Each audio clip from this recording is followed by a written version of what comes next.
War and Peace by Leo Tolstoy. First Epilogue, Chapter 1. 7 years had passed. The storm-tossed sea of European history had subsided within its shores and seemed to have become calm. But the mysterious forces that move humanity, mysterious because the laws of their motion are unknown to us, continued to operate. Though the surface of the sea of history seemed motionless, the movement of humanity went on as unceasingly as the flow of time. Various groups of people formed and dissolved. The coming formation and dissolution of kingdoms and displacement of people was in course of preparation. The sea of history was not driven spasmodically from one shore to shore as previously. It was seething in its depths. Historic figures were not borne by the waves from one shore to another as before. They now seemed to rotate on one spot. The historical figures at the head of armies, who formerly reflected the movement of the masses by ordering wars, campaigns, and battles, now reflected the restless movements by political and diplomatic combinations, laws, and treaties. The historians call this activity of the historical figures the reaction. In dealing with this period, they sternly condemn the historical personages who, in their opinion, caused what they describe as the reaction. All the well-known people of that period, from Alexander and Napoleon to Madame de Staël, Photius, Schelling, Fichte, Chateaubriand, and the rest, pass before their stern judgment seat and are acquitted or condemned according to whether they conduce to progress or to reaction. According to their accounts, a reaction took place at that time in Russia also, and the chief culprit was Alexander the First, the same man who, according to them, was the chief cause of the liberal movement at the commencement of his reign, being the savior of Russia. There is no one in Russian literature now, from schoolboy essayist to learned historian, who does not throw his little stone at Alexander for things he did wrong at this period of his reign. He ought to have acted in this way and in that way. In this case he did well, and in that case badly. He behaved admirably at the beginning of his reign and during 1812, but acted badly by giving a constitution to Poland, forming the Holy Alliance, entrusting power to Arakchev, favoring Golitsyn and mysticism, and afterwards Shishkov and Photius. He also acted badly by concerning himself with the active army and disbanding the Semenov regiment. It would take a dozen pages to enumerate all the reproaches the historians addressed to him based on their knowledge of what is good for humanity. What do these reproaches mean? Do not the very actions for which the historians praise Alexander I, the liberal attempts at the beginning of his reign, his struggle with Napoleon, the firmness he displayed in 1812 and the campaign of 1813, flow from the same sources, the circumstances of his birth, education, and life, that made his personality what it was, and from which the actions for which they blame him, the Holy Alliance, the restoration of Poland, and the reaction of 1820 and later, also flowed? In what does the substance of these reproaches lie? It lies in the fact that an historic character like Alexander I, standing on the highest possible pinnacle of human power, with the blinding light of history focused upon him, a character exposed to the strongest of all influences, the intrigues, flattery, and self-deception inseparable from power, a character who at every moment of his life felt a responsibility for all that was happening in Europe, and not a fictitious but a live character, who like every man had his personal habits, passions, and impulses toward goodness, beauty, and truth. That this character, though not lacking in virtue, the historians do not accuse him of that, had not the same conception of the welfare of humanity 50 years ago as a present-day professor, who from his youth upwards has been occupied with learning, that is, with books and lectures and with taking notes from them. But even if we assume that 15 years ago Alexander I was mistaken in his view of what was good for the people, we must inevitably assume that the historian who judges Alexander will also after the lapse of some time turn out to be mistaken in his view of what is good for humanity. This assumption is all the more natural and inevitable because watching the movement of history, we see that every year and with each new writer, opinion as to what is good for mankind changes, so that what once seemed good 10 years later seems bad, and vice versa. And what is more, we find at one and the same time quite contradictory views as to what is bad and what is good in history. Some people regard giving a constitution to Poland and forming the Holy Alliance as praiseworthy in Alexander, while others regard it as blameworthy. The activity of Alexander or of Napoleon cannot be called useful or harmful, for it is impossible to say for what it was useful or harmful. If that activity displeases somebody, this is only because it does not agree with his limited understanding of what is good. Whether the preservation of my father's house in Moscow, or the glory of the Russian arms, or the prosperity of the Petersburg and other universities, or the freedom of Poland, or the greatness of Russia, or the balance of power in Europe, or a certain kind of European culture called progress, appear to me to be good or bad, I must admit that besides these things, the action of every historic character has other more general purposes, inaccessible to me. But let us assume that what is called science can harmonize all contradictions, and possesses an unchanging standard of good and bad by which to try historic characters and events. Let us say that Alexander could have done everything differently. Let us say that, with guidance from those who blame him and who profess to know the ultimate aim of the movement of humanity, he might have arranged matters according to the program his present accusers would have given him, of nationality, freedom, equality, and progress. These, I think, cover the ground. Let us assume that this program was possible and had then been formulated, and that Alexander had acted on it. What would then have become of the activity of all those who opposed the tendency that then prevailed in the government, an activity that in the opinion of the historians was good and beneficent? Their activity would not have existed. There would have been no life, there would have been nothing. If we admit that human life can be ruled by reason, the possibility of life is destroyed. End of chapter 1.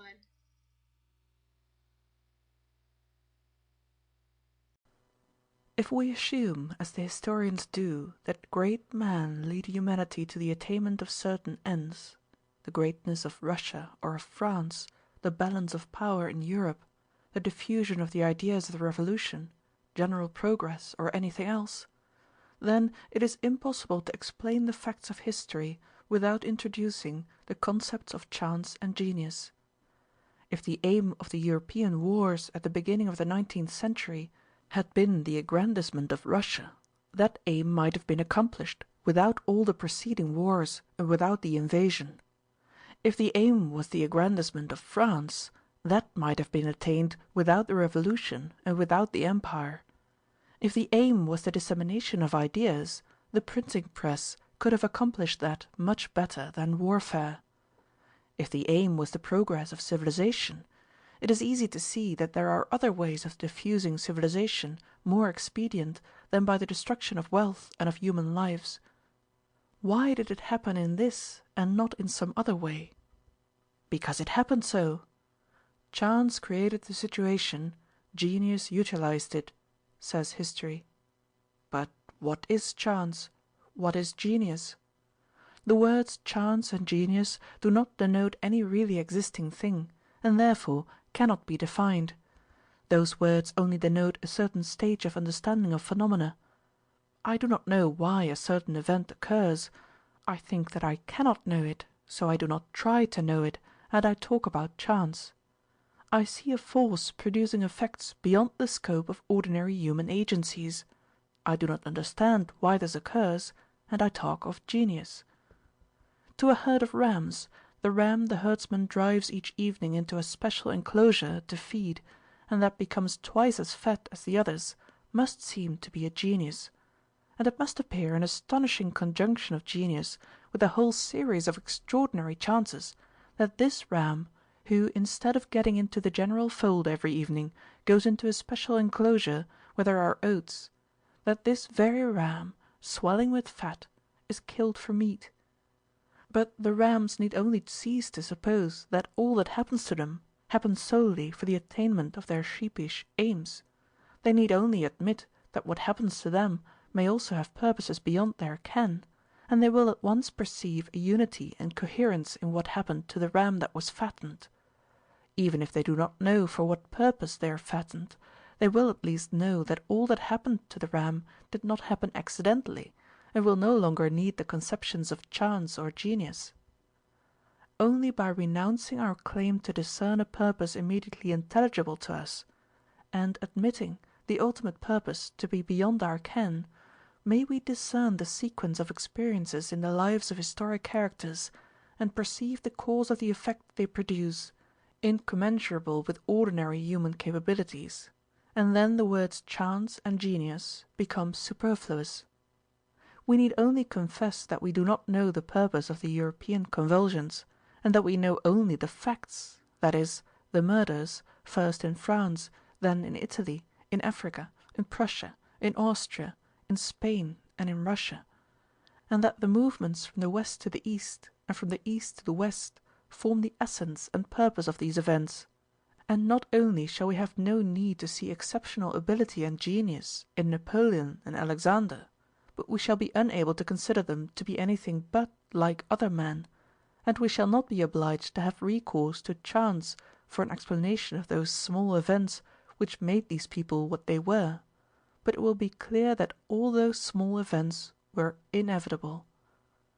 By discarding a claim to knowledge of the ultimate purpose, we shall clearly perceive that just as one cannot imagine a blossom or seed for any single plant better suited to it than those it produces, so it is impossible to imagine any two people more completely adapted, down to the smallest detail, for the purpose they had to fulfill, than Napoleon and Alexander with all their antecedents. End of Chapter 2. This recording is in the public domain.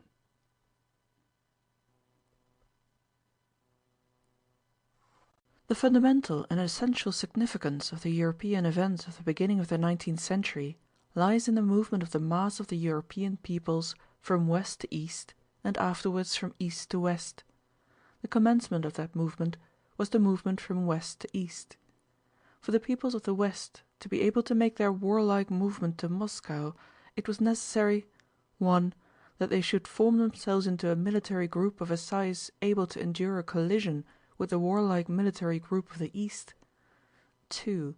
That they should abandon all established traditions and customs; and 3. That during their military movement they should have at their head a man who could justify to himself and to them the deceptions, robberies, and murders which would have to be committed during that movement.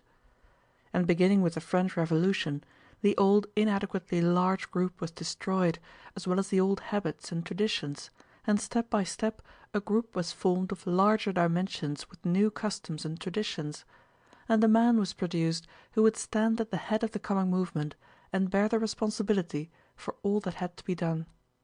A man without convictions, without habits, without traditions, without a name, and not even a Frenchman, emerges, by what seems the strangest chances, from among all the seething French parties, and without joining any one of them is borne forward to a prominent position. The ignorance of his colleagues, the weakness and insignificance of his opponents, the frankness of his falsehoods, and the dazzling and self-confident limitations of this man raise him to the head of the army. The brilliant qualities of the soldiers of the army sent to Italy, his opponent's reluctance to fight, and his own childish audacity and self-confidence secure him military fame. Innumerable so-called chances accompany him everywhere.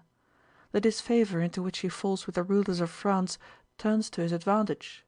His attempts to avoid his predestined path are unsuccessful, he is not received into the Russian service, and the appointment he seeks in Turkey comes to nothing. During the war in Italy he is several times on the verge of destruction, and each time is saved in an unexpected manner. Owing to various diplomatic considerations, the Russian armies, just those which might have destroyed his prestige, do not appear upon the scene till he is no longer there.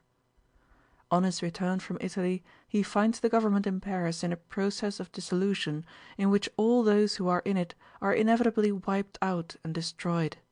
And by chance an escape from this dangerous position presents itself in the form of an aimless and senseless expedition to Africa. Again so-called chance accompanies him. Impregnable Malta surrenders without a shot. His most reckless schemes are crowned with success. The enemy's fleet, which subsequently did not let a single boat pass, allows his entire army to elude it. In Africa a whole series of outrages are committed against the almost unarmed inhabitants, and the men who commit these crimes, especially their leader, assure themselves that this is admirable, this is glory, it resembles Caesar and Alexander the Great, and is therefore good. This ideal of glory and grandeur, which consists not merely in considering nothing wrong that one does, but in priding oneself on every crime one commits, ascribing to it an incomprehensible supernatural significance, that ideal, destined to guide this man and his associates, had scope for its development in Africa. Whatever he does succeeds. The plague does not touch him. The cruelty of murdering prisoners is not imputed to him as a fault. His childishly rash, uncalled for, and ignoble departure from Africa, leaving his comrades in distress, is set down to his credit, and again the enemy's fleet twice lets him slip past. When, intoxicated by the crimes he has committed so successfully, he reaches Paris, the dissolution of the Republican government, which a year earlier might have ruined him, has reached its extreme limit, and his presence there now as a newcomer free from party entanglements can only serve to exalt him, and though he himself has no plan, he is quite ready for his new role. He had no plan, he was afraid of everything, but the party snatched at him and demanded his participation.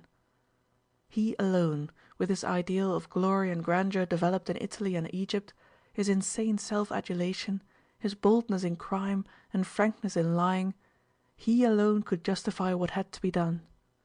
He is needed for the place that awaits him, and so almost apart from his will and despite his indecision, his lack of a plan, and all his mistakes, he is drawn into a conspiracy that aims at seizing power, and the conspiracy is crowned with success. He is pushed into a meeting of the legislature. In alarm he wishes to flee, considering himself lost.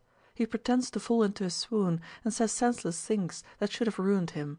But the once proud and shrewd rulers of France, feeling that their part is played out, are even more bewildered than he, and do not say the words they should have said to destroy him and retain their power. Chance, millions of chances, give him power, and all men, as if by agreement, cooperate to confirm that power. Chance forms the characters of the rulers of France who submit to him. Chance forms the character of Paul I of Russia, who recognizes his government. Chance contrives a plot against him which not only fails to harm him, but confirms his power. Chance puts the Duc d'Enghien in his hands and unexpectedly causes him to kill him, thereby convincing the mob more forcibly than in any other way that he had the right, since he had the might. Chance contrives that though he directs all his efforts to prepare an expedition against England, which would inevitably have ruined him, he never carries out that intention, but unexpectedly falls upon Mack and the Austrians, who surrender without a battle. Chance and genius give him the victory at Austerlitz, and by chance all men, not only the French but all Europe, except England, which did not take part in the events about to happen, despite their former horror and detestation of his crimes, now recognize his authority, the title he has given himself, and his ideal of grandeur and glory, which seems excellent and reasonable to them all. As if measuring themselves and preparing for the coming movement, the Western forces pushed towards the east several times in 1805, 1806, 1807, and 1809, gaining strength and growing.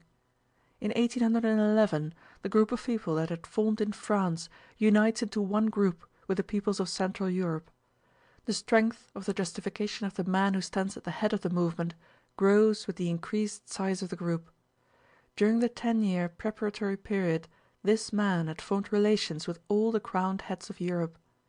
The discredited rulers of the world can oppose no reasonable ideal to the insensate Napoleonic ideal of glory and grandeur.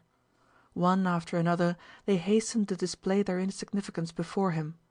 The King of Prussia sends his wife to seek the great man's mercy. The Emperor of Austria considers it a favour that this man receives a daughter of the Caesars into his bed. The Pope, the guardian of all that the nations hold sacred, utilizes religion for the aggrandizement of the great man. It is not Napoleon who prepares himself for the accomplishment of his rôle, so much as all those round him who prepare him to take on himself the whole responsibility for what is happening and has to happen. There is no step, no crime or petty fraud he commits which in the mouths of those around him is not at once represented as a great deed. The most suitable fête the Germans can devise for him is a celebration of Jena and Auerstadt. Not only is he great, but so are his ancestors, his brothers, his stepsons, and his brothers-in-law. Everything is done to deprive him of the remains of his reason and to prepare him for his terrible part. And when he is ready, so too are the forces. The invasion pushes eastward and reaches its final goal, Moscow. That city is taken. The Russian army suffers heavier losses than the opposing armies had suffered in the former war from Austerlitz to Wagram. But suddenly, instead of those chances and that genius which hitherto had so consistently led him by an uninterrupted series of successes to the predestined goal, an innumerable sequence of inverse chances occur, from the cold in his head at Borodino to the sparks which set Moscow on fire, and the frosts, and instead of genius, stupidity and immeasurable baseness become evident.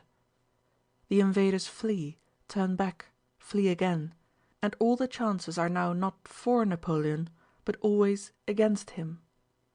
A counter-movement is then accomplished from east to west, with a remarkable resemblance to the preceding movement from west to east. Attempted drives from east to west, similar to the contrary movements of 1805, 1807 and 1809, precede the great westward movement. There is the same coalescence into a group of enormous dimensions, the same adhesion of the people of the Central Europe to the movement, the same hesitation midway, and the same increasing rapidity as the goal is approached.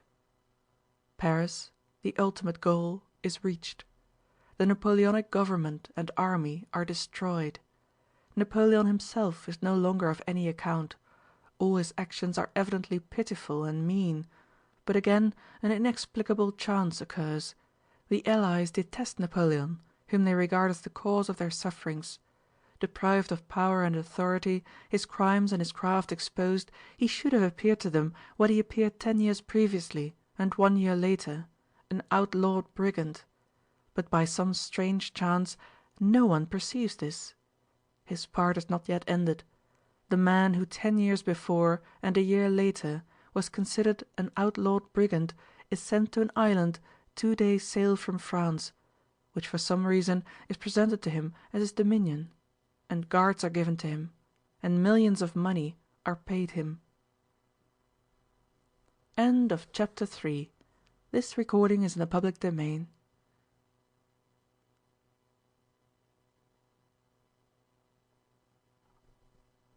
The flood of nations begins to subside into its normal channels.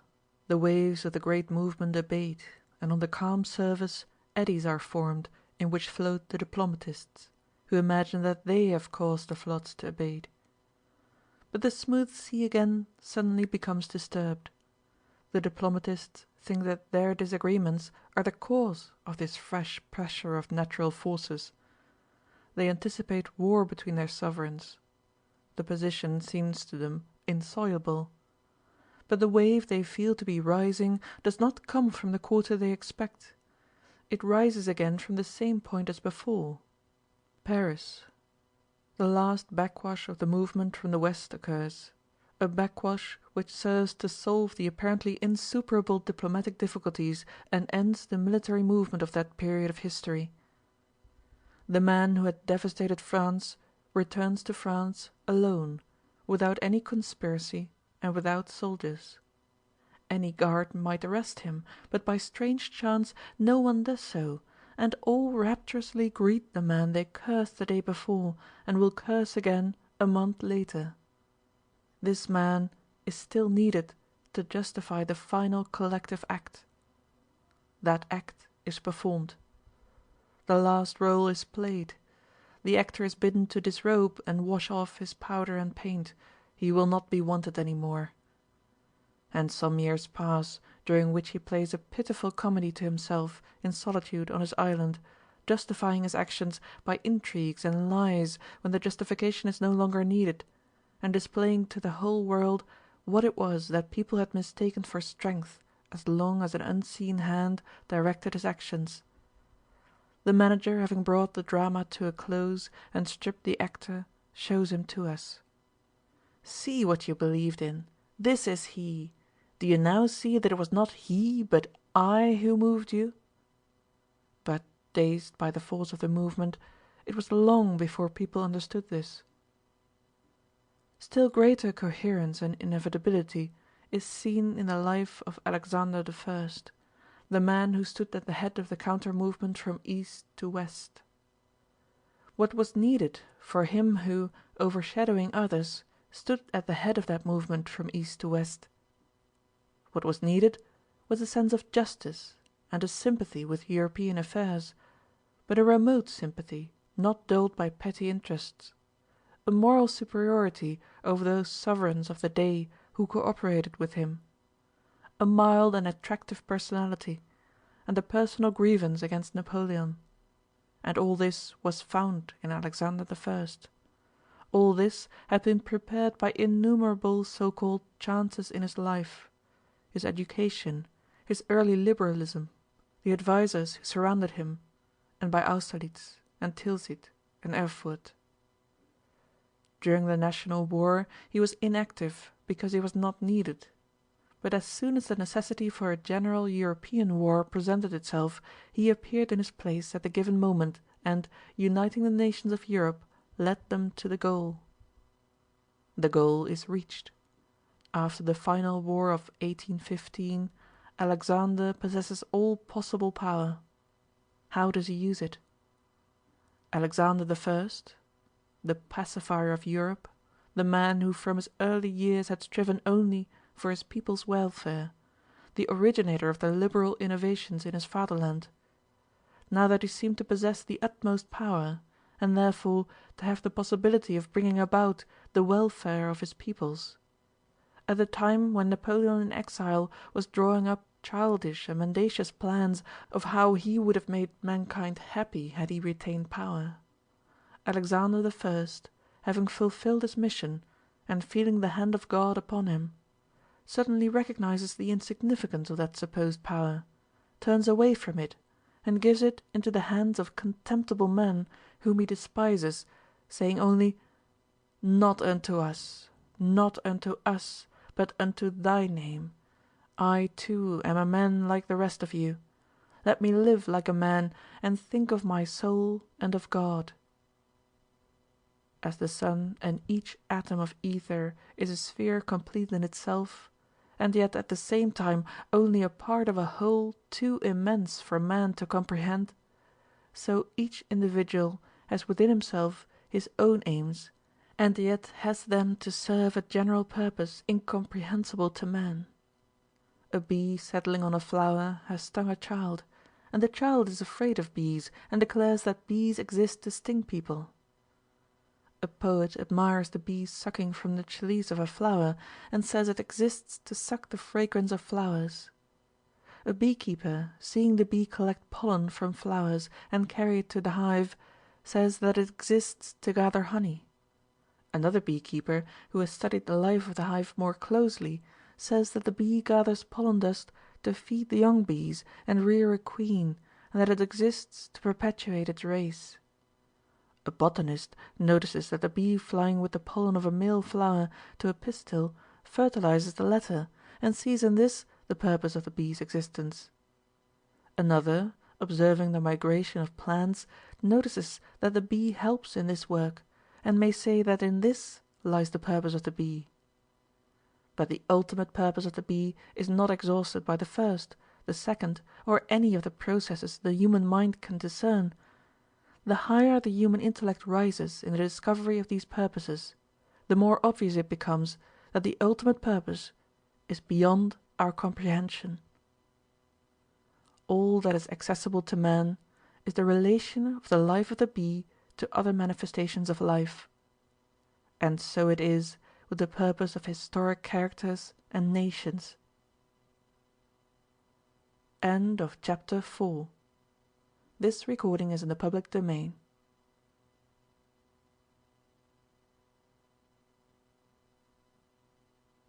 Natasha's wedding to Bezúkhov, which took place in 1813, was the last happy event in the family of the old Rostóvs. Count Ilyá Rostov died that same year and, as always happens, after the father's death the family group broke up. The events of the previous year, the burning of Moscow and the flight from it, the death of Prince Andrew, Natasha's despair, Pétya's death, and the old countess's grief fell blow after blow on the old count's head.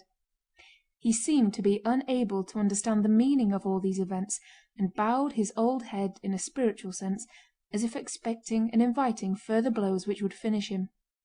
He seemed now frightened and distraught, and now unnaturally animated and enterprising. The arrangements for Natásha's marriage occupied him for a while. He ordered dinners and suppers and obviously tried to appear cheerful, but his cheerfulness was not infectious as it used to be. On the contrary, it evoked the compassion of those who knew and liked him. When Pierre and his wife had left, he grew very quiet and began to complain of depression. A few days later he fell ill and took to his bed. He realized from the first that he would not get up again, despite the doctor's encouragement. The countess passed a fortnight in an armchair by his pillow without undressing. Every time she gave him his medicine he sobbed and silently kissed her hand. On his last day, sobbing, he asked her and his absent son to forgive him for having dissipated their property, that being the chief fault of which he was conscious. After receiving communion and unction he quietly died, and next day a throng of acquaintances who came to pay their last respects to the deceased filled the house rented by the Rostóvs. All these acquaintances, who had so often dined and danced at his house and had so often laughed at him, now said, with a common feeling of self-reproach and emotion, as if justifying themselves, "Well, whatever he may have been, he was a most worthy man. You don't meet such men nowadays. And which of us has not weaknesses of his own?" It was just when the count's affairs had become so involved that it was impossible to say what would happen if he lived another year, that he unexpectedly died. Nicholas was with the Russian army in Paris when the news of his father's death reached him. He at once resigned his commission, and without waiting for it to be accepted, took leave of absence and went to Moscow. The state of the count's affairs became quite obvious a month after his death, surprising everyone by the immense total of small debts, the existence of which no one had suspected. The debts amounted to double the value of the property. Friends and relations advised Nicholas to decline the inheritance. But he regarded such a refusal as a slur on his father's memory, which he held sacred, and therefore would not hear of refusing, and accepted the inheritance, together with the obligation to pay the debts. The creditors who had so long been silent, restrained by a vague but powerful influence exerted on them while he lived by the count's careless good nature, all proceeded to enforce their claims at once. As always happens in such cases, rivalry sprang up as to which should get paid first, and those who, like Mítenka, held promissory notes given them as presents now became the most exacting of the creditors. Nicholas was allowed no respite and no peace, and those who had seemed to pity the old man, the cause of their losses if they were losses, now remorselessly pursued the young heir who had voluntarily undertaken the debts and was obviously not guilty of contracting them. Not one of the plans Nicholas tried succeeded. The estate was sold by auction for half its value, and half the debts still remained unpaid. Nicholas accepted 30,000 rubles offered him by his brother-in-law Bezúkhov to pay off debts he regarded as genuinely due for value received. And, to avoid being imprisoned for the remainder, as the creditors threatened, he re-entered the government service. He could not rejoin the army, where he would have been made colonel at the next vacancy, for his mother now clung to him as her one hold on life, And so, despite his reluctance to remain in Moscow among people who had known him before, and despite his abhorrence of the civil service, he accepted a post in Moscow in that service, doffed the uniform of which he was so fond, and moved with his mother and Sónya to a small house on the Sivtsev Rázhek.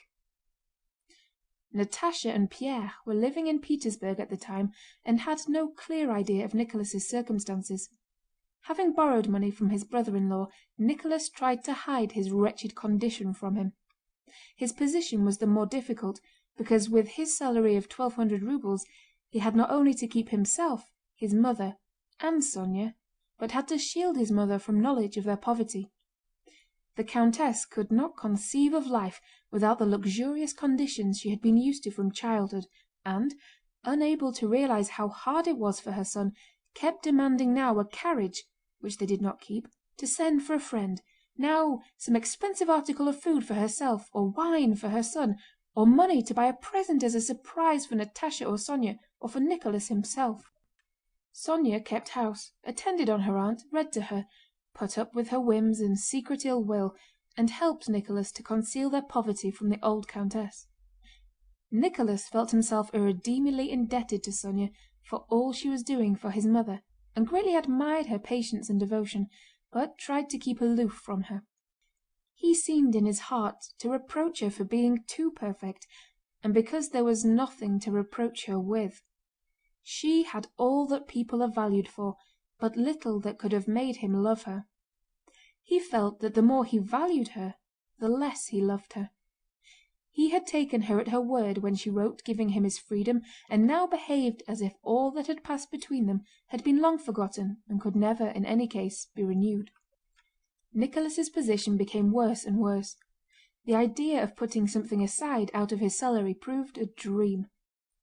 Not only did he not save anything, but, to comply with his mother's demands, he even incurred some small debts. He could see no way out of this situation. The idea of marrying some rich woman, which was suggested to him by his female relations, was repugnant to him. The other way out, his mother's death, never entered his head. He wished for nothing and hoped for nothing, and deep in his heart experienced a gloomy and stern satisfaction in an uncomplaining endurance of his position. He tried to avoid his old acquaintances with their commiseration and offensive offers of assistance. He avoided all distraction and recreation, and even at home did nothing but play cards with his mother, pace silently up and down the room, and smoke one pipe after another. He seemed carefully to cherish within himself the gloomy mood which alone enabled him to endure his position. End of chapter 5. This recording is in the public domain.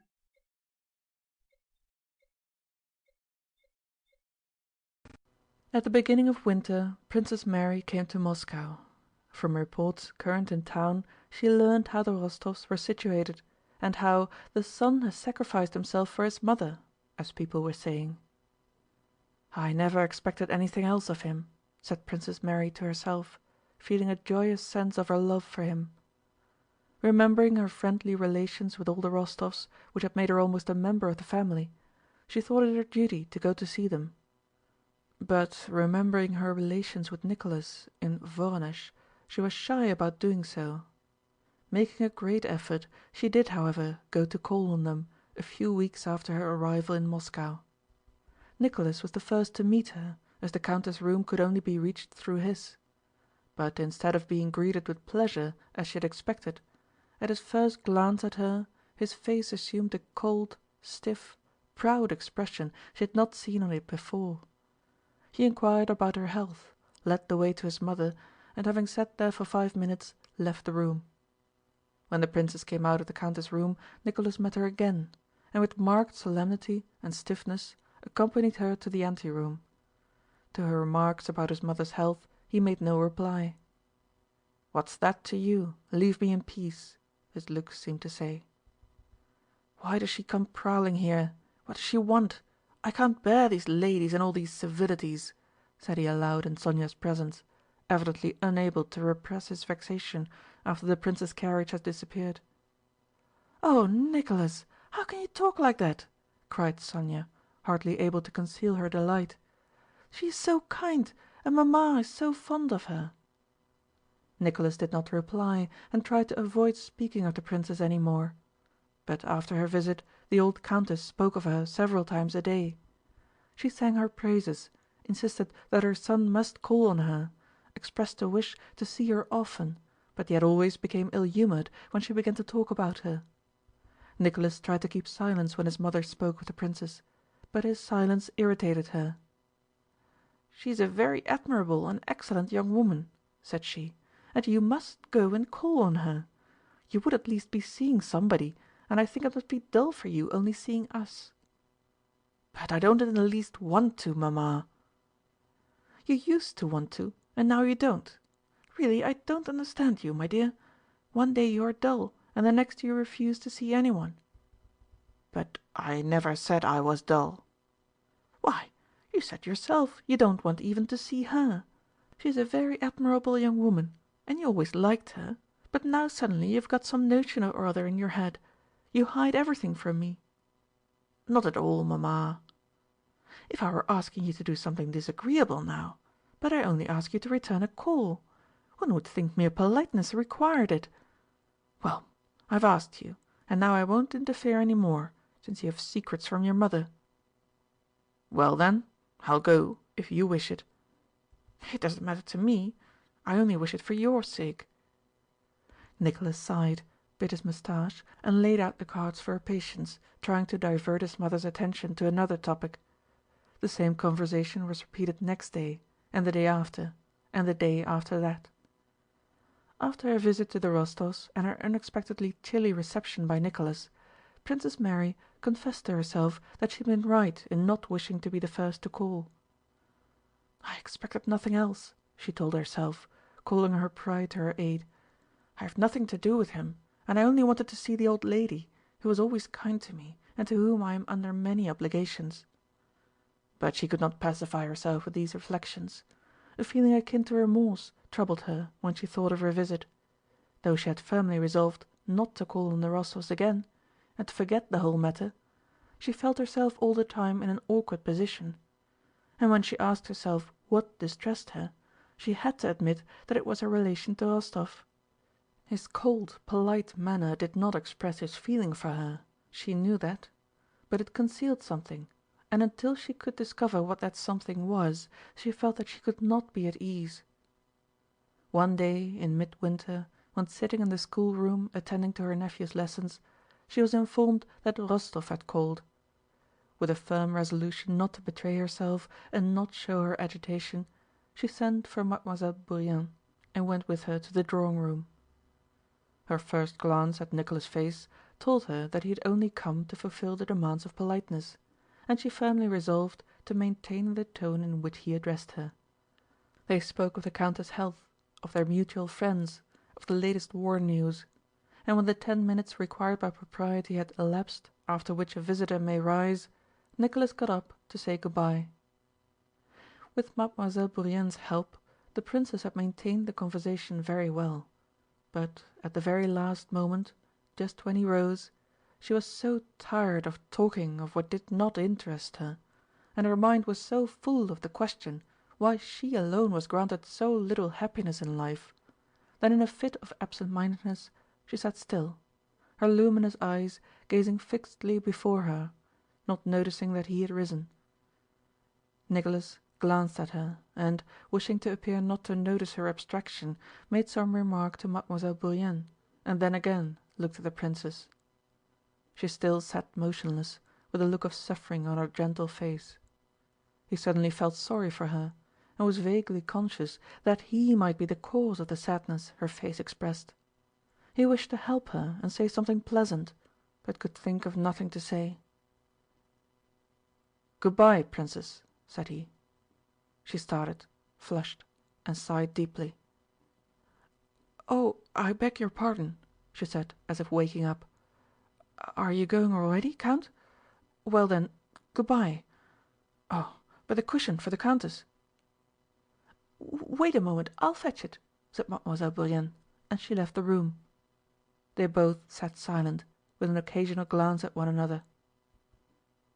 "Yes, Princess," said Nicholas at last, with a sad smile. "It doesn't seem long ago since we first met at Bogucharovo, but how much water has flowed since then! In what distress we all seemed to be then, yet I would give much to bring back that time. But there's no bringing it back." Princess Mary gazed intently into his eyes with her own luminous ones as he said this. She seemed to be trying to fathom the hidden meaning of his words, which would explain his feeling for her. "Yes, yes," said she. "But you have no reason to regret the past, Count. As I understand your present life, I think you will always recall it with satisfaction, because the self-sacrifice that fills it now—" "I cannot accept your praise," he interrupted her hurriedly. "On the contrary, I continually reproach myself. But this is not at all an interesting or cheerful subject." His face again resumed its former stiff and cold expression. But the Princess had caught a glimpse of the man she had known and loved, and it was to him that she now spoke. "I thought you would allow me to tell you this," she said. "I had come so near to you, and to all your family, that I thought you would not consider my sympathy misplaced. But I was mistaken." And suddenly her voice trembled. "I don't know why," she continued, recovering herself, "but you used to be different, and—" "There are 1,000 reasons why," laying special emphasis on the why. "Thank you, Princess," he added softly. "Sometimes it is hard." "So that's why, that's why," a voice whispered in Princess Mary's soul. No, it was not only that gay, kind, and frank look, not only that handsome exterior that I loved in him. I divined his noble, resolute, self-sacrificing spirit too, she said to herself. Yes, he is poor now, and I am rich. Yes, that's the only reason. Yes, were it not for that. And remembering his former tenderness, and looking now at his kind, sorrowful face, she suddenly understood the cause of his coldness. "But why, Count? Why?" she almost cried, unconsciously moving closer to him. "Why? Tell me! You must tell me!" He was silent. "I don't understand your why, Count," she continued, "but it's hard for me. I confess it. For some reason you wish to deprive me of our former friendship, and that hurts me." There were tears in her eyes and in her voice. "I've had so little happiness in life that every loss is hard for me to bear. Excuse me, good-bye." And suddenly she began to cry and was hurrying from the room. "Princess, for God's sake!" he exclaimed, trying to stop her. "Princess!" She turned round. For a few seconds they gazed silently into one another's eyes, and what had seemed impossible and remote suddenly became possible, inevitable, and very near. End of chapter 6. This recording is in the public domain.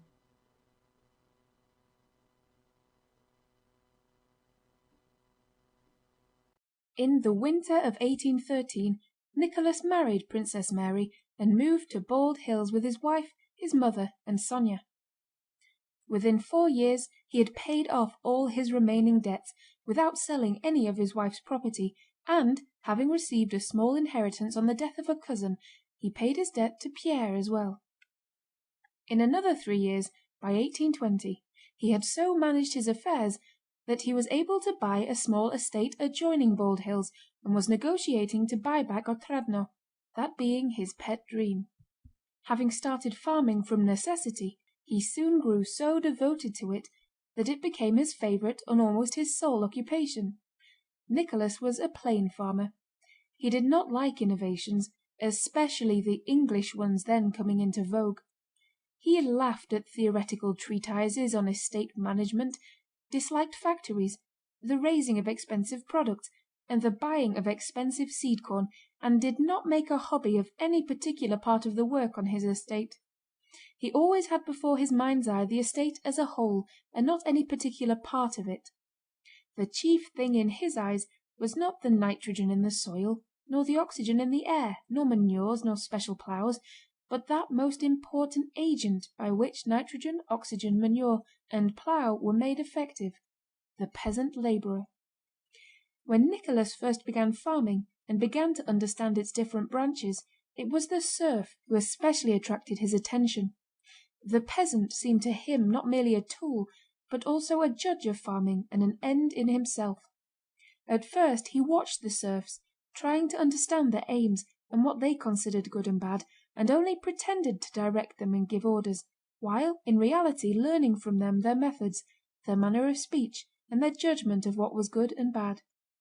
Only when he had understood the peasants' tastes and aspirations, had learned to talk their language, to grasp the hidden meaning of their words, and felt akin to them, did he begin boldly to manage his serfs, that is, to perform toward them the duties demanded of him. And Nicholas's management produced very brilliant results. Guided by some gift of insight, on taking up the management of the estates he at once unerringly appointed as bailiff, village elder, and delegate the very men the serfs would themselves have chosen had they had the right to choose, and these posts never changed hands. Before analysing the properties of manure, before entering into the debit and credit, as he ironically called it, he found out how many cattle the peasants had and increased the number by all possible means. He kept the peasant families together in the largest groups possible, not allowing the family groups to divide into separate households. He was hard alike on the lazy, the depraved, and the weak, and tried to get them expelled from the commune. He was as careful of the sowing and reaping of the peasants' hay and corn as of his own, and few landowners had their crops sown and harvested so early and so well, or got so good a return, as did Nicholas. He disliked having anything to do with the domestic serfs, the drones as he called them, and everyone said he spoiled them by his laxity. When a decision had to be taken regarding a domestic serf, especially if one had to be punished, he always felt undecided and consulted everybody in the house. But when it was possible to have a domestic serf conscripted instead of a land worker, he did so without the least hesitation. He never felt any hesitation in dealing with the peasants. He knew that his every decision would be approved by them all, with very few exceptions. He did not allow himself either to be hard on or punish a man, or to make things easy for or reward anyone, merely because he felt inclined to do so. He could not have said by what standard he judged what he should or should not do, but the standard was quite firm and definite in his own mind. Often, speaking with vexation of some failure or irregularity, he would say, "What can one do with our Russian peasants?" and imagined that he could not bear them. Yet he loved our Russian peasants and their way of life with his whole soul, and for that very reason had understood and assimilated the one way and manner of farming which produced good results.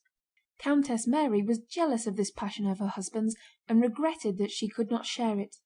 But she could not understand the joys and vexations he derived from that world, to her so remote and alien.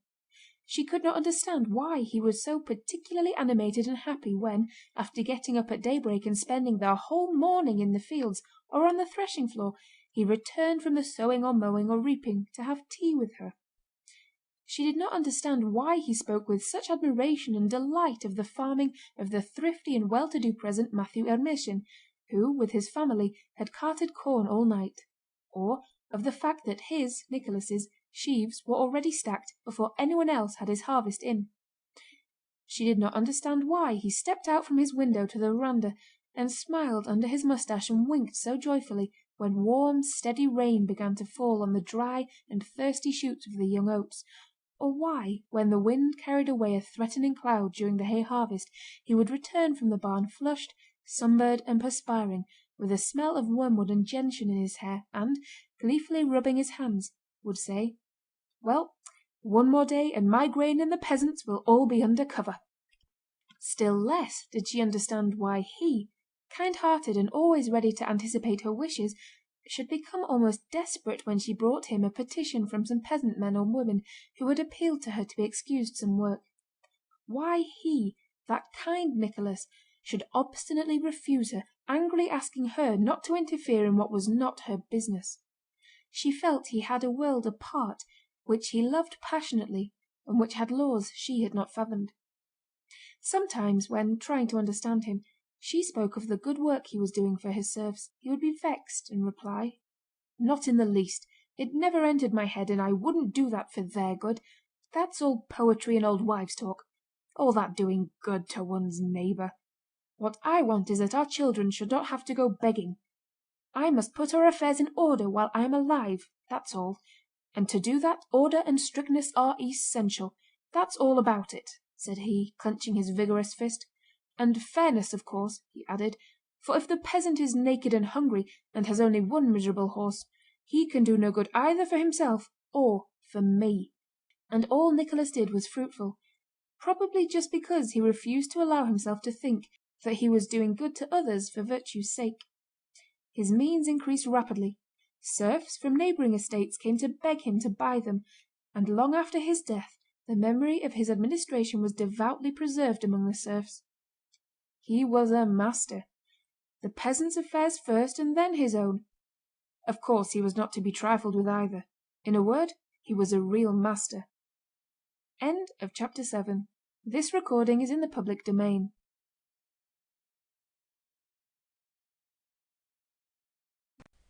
One matter connected with his management sometimes worried Nicholas, and that was his quick temper together with his old hussar habit of making free use of his fists.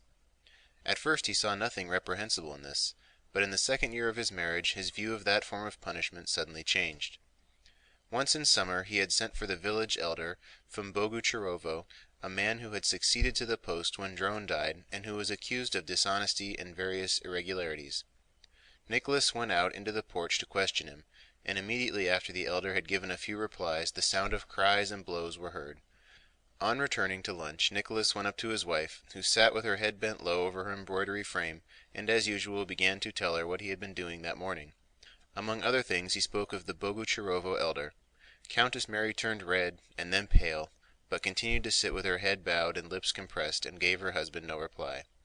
"Such an insolent scoundrel!" he cried, growing hot again at the mere recollection of him. "If he had told me that he was drunk and did not see... But what is the matter with you, Mary?" he suddenly asked. Countess Mary raised her head, tried to speak, but hastily looked down again, and her lips puckered.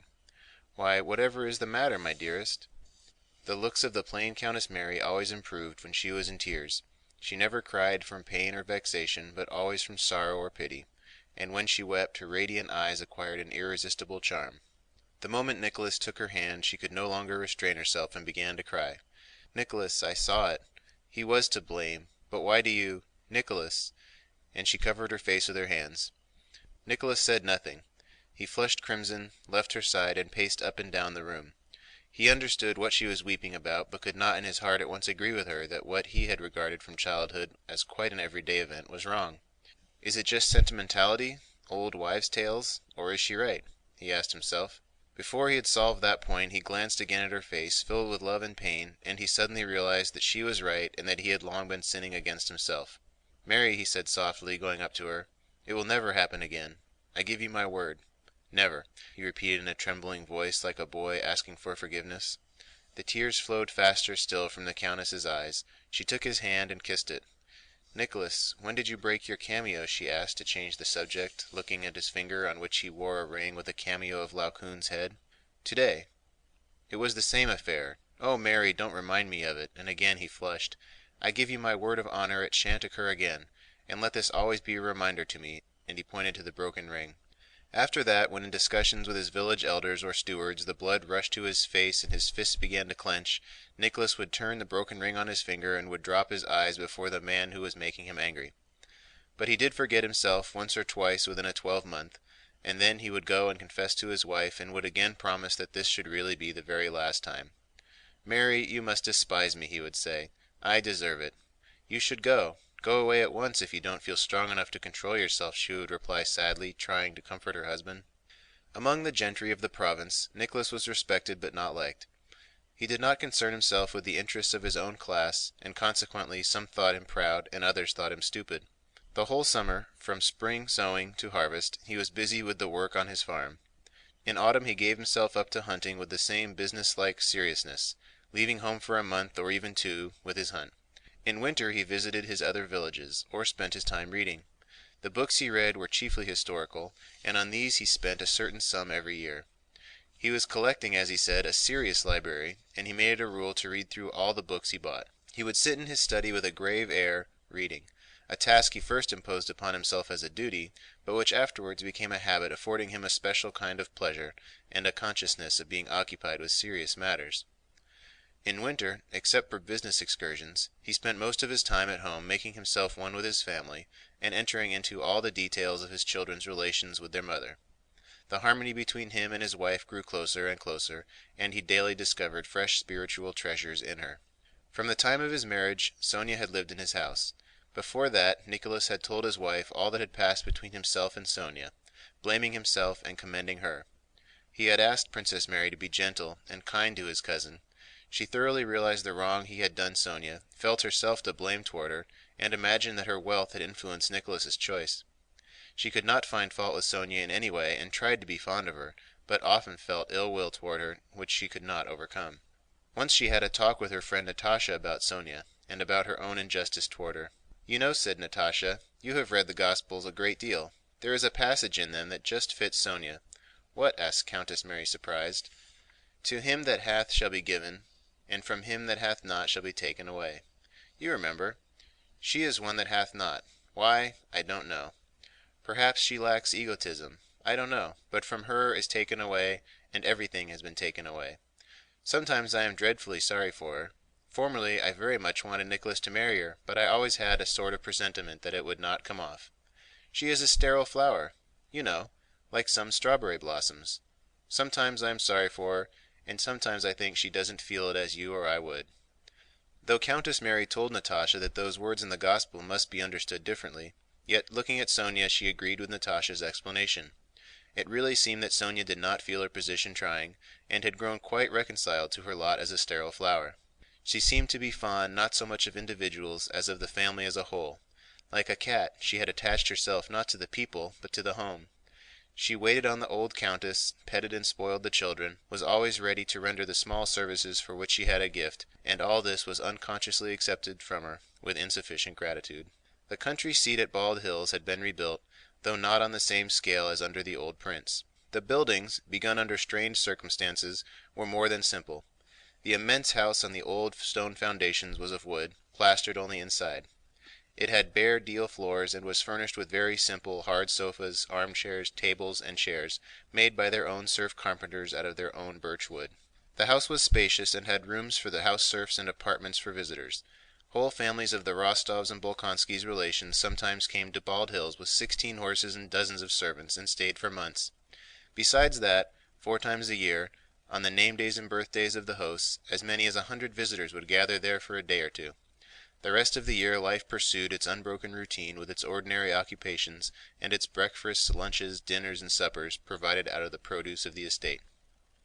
End of Chapter 8. This recording is in the public domain.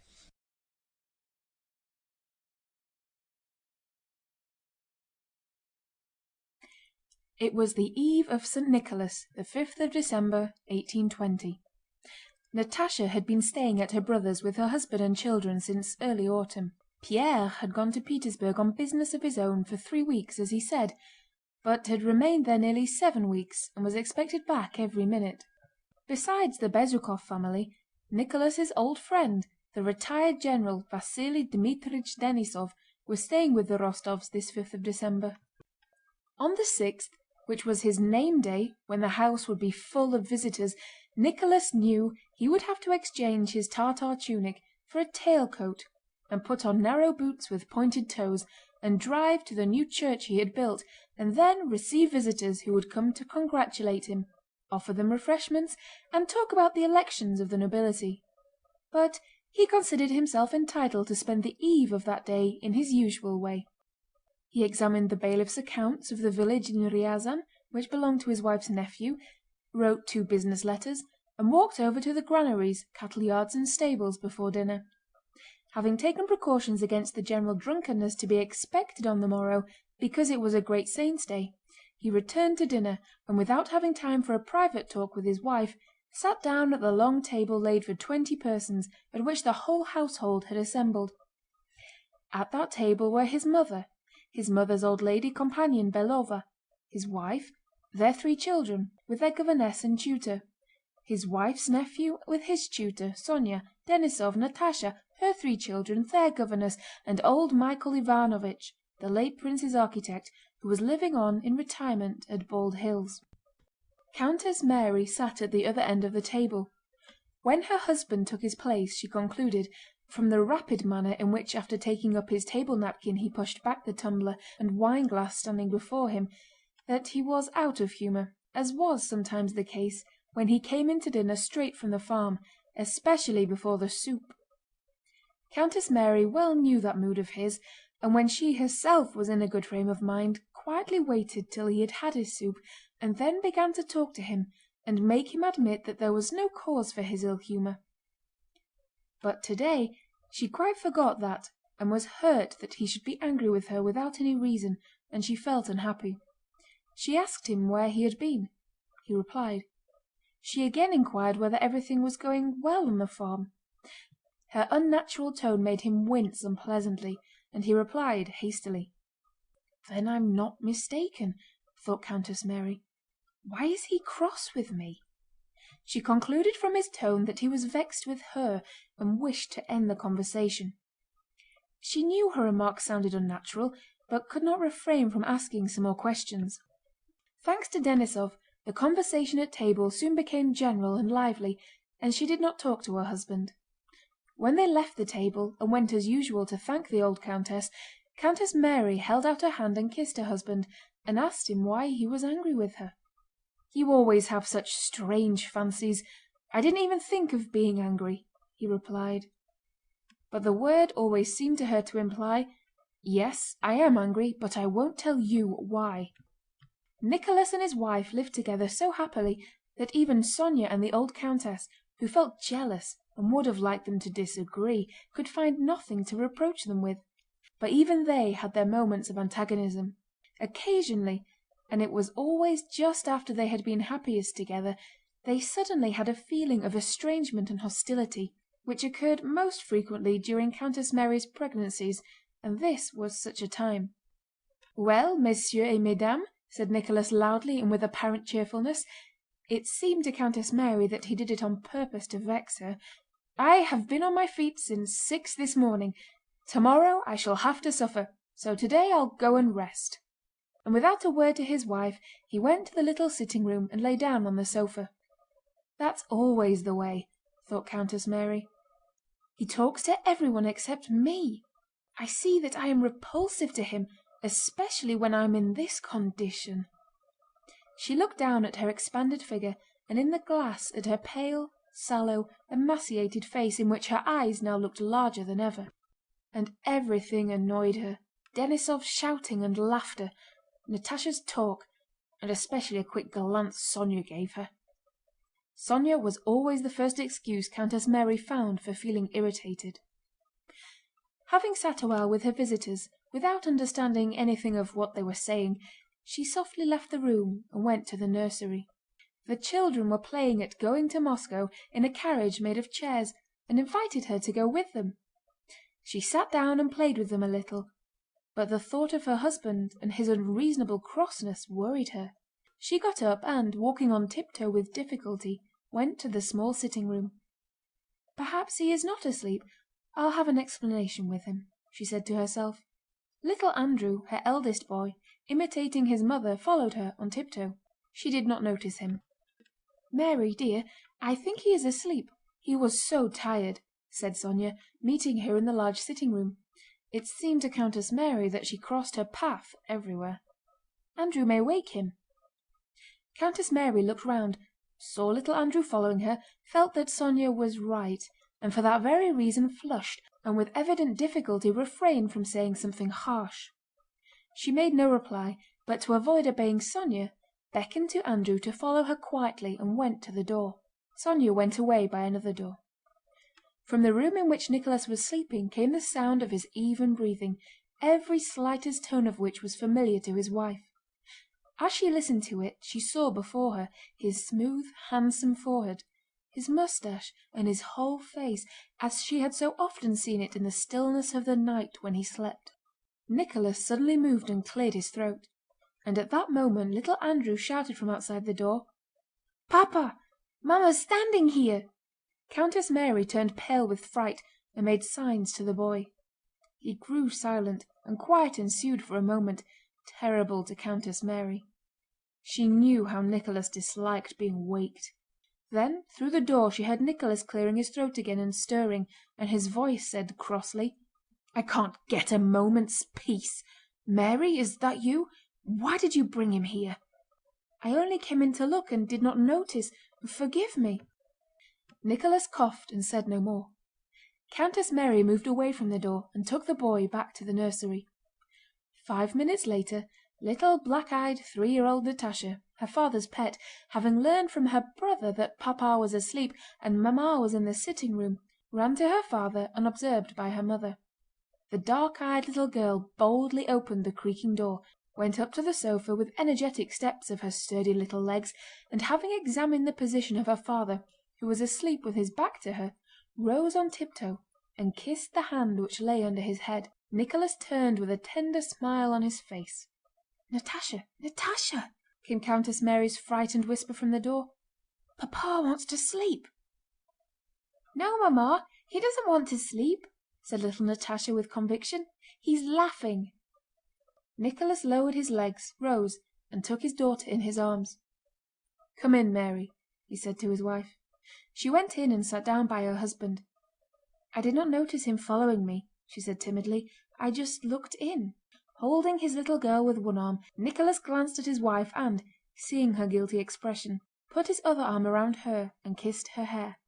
"May I kiss Mamma?" he asked Natásha. Natásha smiled bashfully. "Again!" she commanded, pointing with a peremptory gesture to the spot where Nicholas had placed the kiss. "I don't know why you think I am cross," said Nicholas, replying to the question he knew was in his wife's mind. "You have no idea how unhappy, how lonely I feel when you are like that. It always seems to me—" "Mary, don't talk nonsense. You ought to be ashamed of yourself," he said gaily.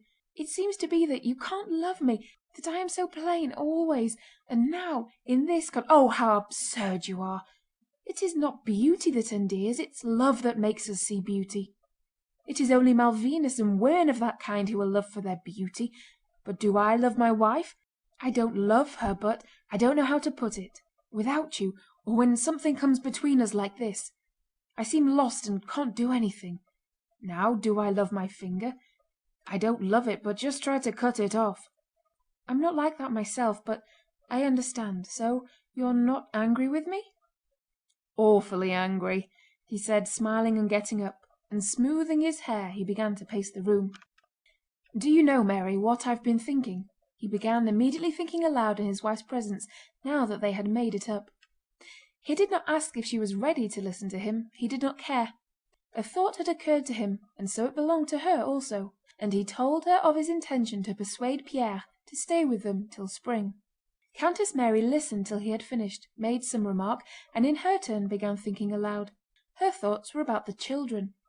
"You can see the woman in her already," she said in French, pointing to little Natásha. "You reproach us women with being illogical. Here is our logic. I say, 'Papa wants to sleep,' but she says, 'No, he's laughing.' And she was right," said Countess Mary with a happy smile. "Yes, yes."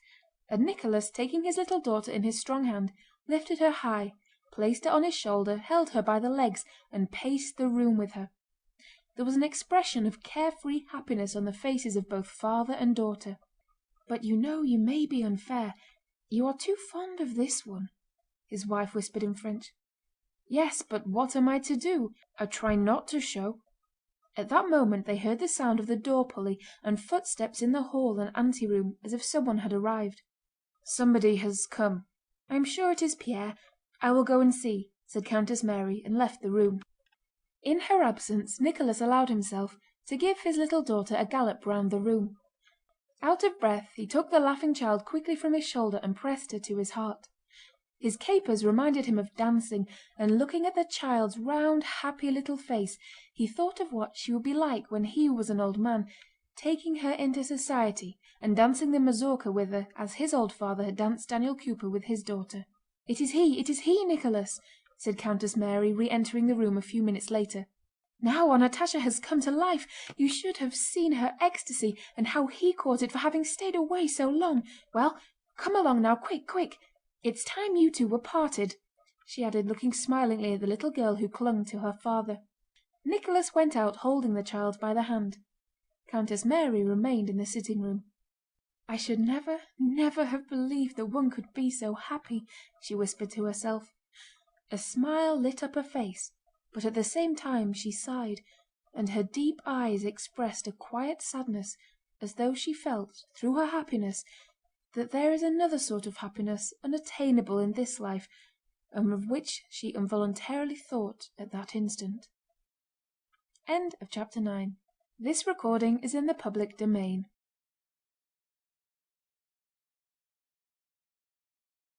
Natásha had married in the early spring of 1813, and in 1820 already had 3 daughters, besides a son for whom she had longed, and whom she was now nursing. She had grown stouter and broader, so that it was difficult to recognize in this robust, motherly woman the slim, lively Natásha of former days. Her features were more defined, and had a calm, soft, and serene expression. In her face there was none of the ever-glowing animation that had formerly burned there, and constituted its charm. Now her face and body were often all that one saw, and her soul was not visible at all. All that struck the eye was a strong, handsome, and fertile woman. The old fire rarely kindled in her face now. That happened only when, as was the case that day, her husband returned home, or a sick child was convalescent, or when she and Countess Mary spoke of Prince Andrew. She never mentioned him to her husband, who she imagined was jealous of Prince Andrew's memory. Or on the rare occasions when something happened to induce her to sing, a practice she had quite abandoned since her marriage. At the rare moments when the old fire did kindle in her handsome, fully developed body, she was even more attractive than in former days. Since their marriage, Natásha and her husband had lived in Moscow, in Petersburg, on their estate near Moscow, or with her mother, that is to say, in Nicholas's house. The young Countess Bezúkhova was not often seen in society, and those who met her there were not pleased with her and found her neither attractive nor amiable. Not that Natásha liked solitude. She did not know whether she liked it or not. She even thought that she did not. But with her pregnancies, her confinements, the nursing of her children, and sharing every moment of her husband's life, she had demands on her time which could be satisfied only by renouncing society. All who had known Natásha before her marriage wondered at the change in her as at something extraordinary. Only the old countess, with her maternal instinct, had realized that all Natásha's outbursts had been due to her need of children and a husband, as she herself had once exclaimed at Otradnoye, not so much in fun as in earnest. And her mother was now surprised at the surprise expressed by those who had never understood Natásha, and she kept saying that she had always known that Natásha would make an exemplary wife and mother. "Only she lets her love of her husband and children overflow all bounds," said the countess, "so that it even becomes absurd." Natásha did not follow the golden rule advocated by clever folk, especially by the French, which says that a girl should not let herself go when she marries, should not neglect her accomplishments, should be ever more careful of her appearance than when she was unmarried, and should fascinate her husband as much as she did before he became her husband. Natásha, on the contrary, had at once abandoned all her witchery, of which her singing had been an unusually powerful part. She gave it up just because it was so powerfully seductive. She took no pains with her manners, or with delicacy of speech, or with her toilet, or to show herself to her husband in her most becoming attitudes, or to avoid inconveniencing him by being too exacting. She acted in contradiction to all those rules. She felt that the allurements instinct had formerly taught her to use would now be merely ridiculous in the eyes of her husband, to whom she had from the first moment given up herself entirely. That is, with her whole soul, leaving no corner of it hidden from him. She felt that her unity with her husband was not maintained by the poetic feeling that had attracted him to her, but by something else, indefinite but firm as the bond between her own body and soul. To fluff out her curls, put on fashionable dresses, and sing romantic songs to fascinate her husband would have seemed as strange as to adorn herself to attract herself. To adorn herself for others might perhaps have been agreeable, she did not know, but she had no time at all for it. The chief reason for devoting no time either to singing, to dress, or to choosing her words was that she really had no time to spare for these things. We know that man has the faculty of becoming completely absorbed in a subject, however trivial it might be, and that there is no subject so trivial that it will not grow to infinite proportions if one's entire attention is devoted to it. The subject which wholly engrossed Natásha's attention was her family, that is, her husband whom she had to keep so that he should belong entirely to her and to the home, and the children whom she had to bear, bring into the world, nurse, and bring up. And the deeper she penetrated, not with her mind only, but with her whole soul, her whole being, into the subject that absorbed her, the larger did that subject grow, and the weaker and more inadequate did her powers appear, so that she concentrated them wholly on that one thing, and yet was unable to accomplish all that she considered necessary. There were then, as now, discussions and conversations about women's rights, the relations of husband and wife, and their freedom and rights, though these themes were not yet termed questions, as they are now. But these topics were not merely uninteresting to Natásha, she positively did not understand them. These questions, then as now, existed only for those who see nothing in marriage but the pleasure married people get from one another, that is, only the beginnings of marriage, and not its whole significance, which lies in the family. Discussions and questions of that kind, which are like the question of how to get the greatest gratification from one's dinner, did not then and do not now exist for those for whom the purpose of a dinner is the nourishment it affords, and the purpose of marriage is the family. If the purpose of dinner is to nourish the body, a man who eats 2 dinners at once may perhaps get more enjoyment, but will not attain his purpose, for his stomach will not digest the 2 dinners. If the purpose of marriage is the family, the person who wishes to have many wives or husbands may perhaps obtain much pleasure, but in that case will not have a family. If the purpose of food is nourishment, and the purpose of marriage is the family, the whole question resolves itself into not eating more than one can digest, and not having more wives or husbands than are needed for the family, that is, 1 wife or 1 husband. Natásha needed a husband. A husband was given to her, and he gave her a family, and she not only saw no need of any other or better husband, but as all the powers of her soul were intent on serving that husband and family, she could not imagine and saw no interest in imagining how it would be if things were different. Natásha did not care for society in general, but prized more the society of her relatives, Countess Mary and her brother, her mother and Sónya. She valued the company of those to whom she could come striding disheveled from the nursery in her dressing gown, and with a joyful face show a yellow instead of a green stain on a baby's napkin, and from whom she could hear reassuring words to the effect that the baby was much better. To such an extent had Natásha let herself go that the way she dressed and did her hair, her ill-chosen words, and her jealousy, she was jealous of Sónya, of the governess, of every woman, pretty or plain, were habitual subjects of jest to those about her. The general opinion was that Pierre was under his wife's thumb, which really was true. From the very first days of their married life Natásha had announced her demands. Pierre was greatly surprised by his wife's view, to him a perfectly novel one, that every moment of his life belonged to her and to the family. His wife's demands astonished him, but they also flattered him, and he submitted to them. Pierre's subjection consisted in the fact that he not only dared not flirt with, but dared not even speak smilingly to, any other woman. Did not dare dine at the club as a pastime, did not dare spend money on a whim, did not dare absent himself for any length of time, except on business, in which his wife included his intellectual pursuits, which she did not in the least understand, but to which she attributed great importance. To make up for this, at home Pierre had the right to regulate his life and that of the whole family exactly as he chose. At home Natásha placed herself in the position of a slave to her husband, and the whole household went on tiptoe when he was occupied, that is, was reading or writing in his study. Pierre had but to show a partiality for anything, to get just what he liked done always. He had only to express a wish, and Natásha would jump up and run to fulfill it. The entire household was governed according to Pierre's supposed orders, that is, by his wishes which Natásha tried to guess. Their way of life and place of residence, their acquaintances and ties, Natásha's occupations, the children's upbringing were all selected not merely with regard to Pierre's expressed wishes, but to what Natásha, from the thoughts he expressed in conversation, supposed his wishes to be, and she deduced the essentials of his wishes quite correctly, and having once arrived at them clung to them tenaciously. When Pierre himself wanted to change his mind she would fight with him with his own weapons. Thus, in a time of trouble ever memorable to him, after the birth of their first child, who was delicate, when they had to change the wet nurse 3 times and Natásha fell ill from despair, Pierre one day told her of Rousseau's view, with which he quite agreed, that to have a wet nurse is unnatural and harmful.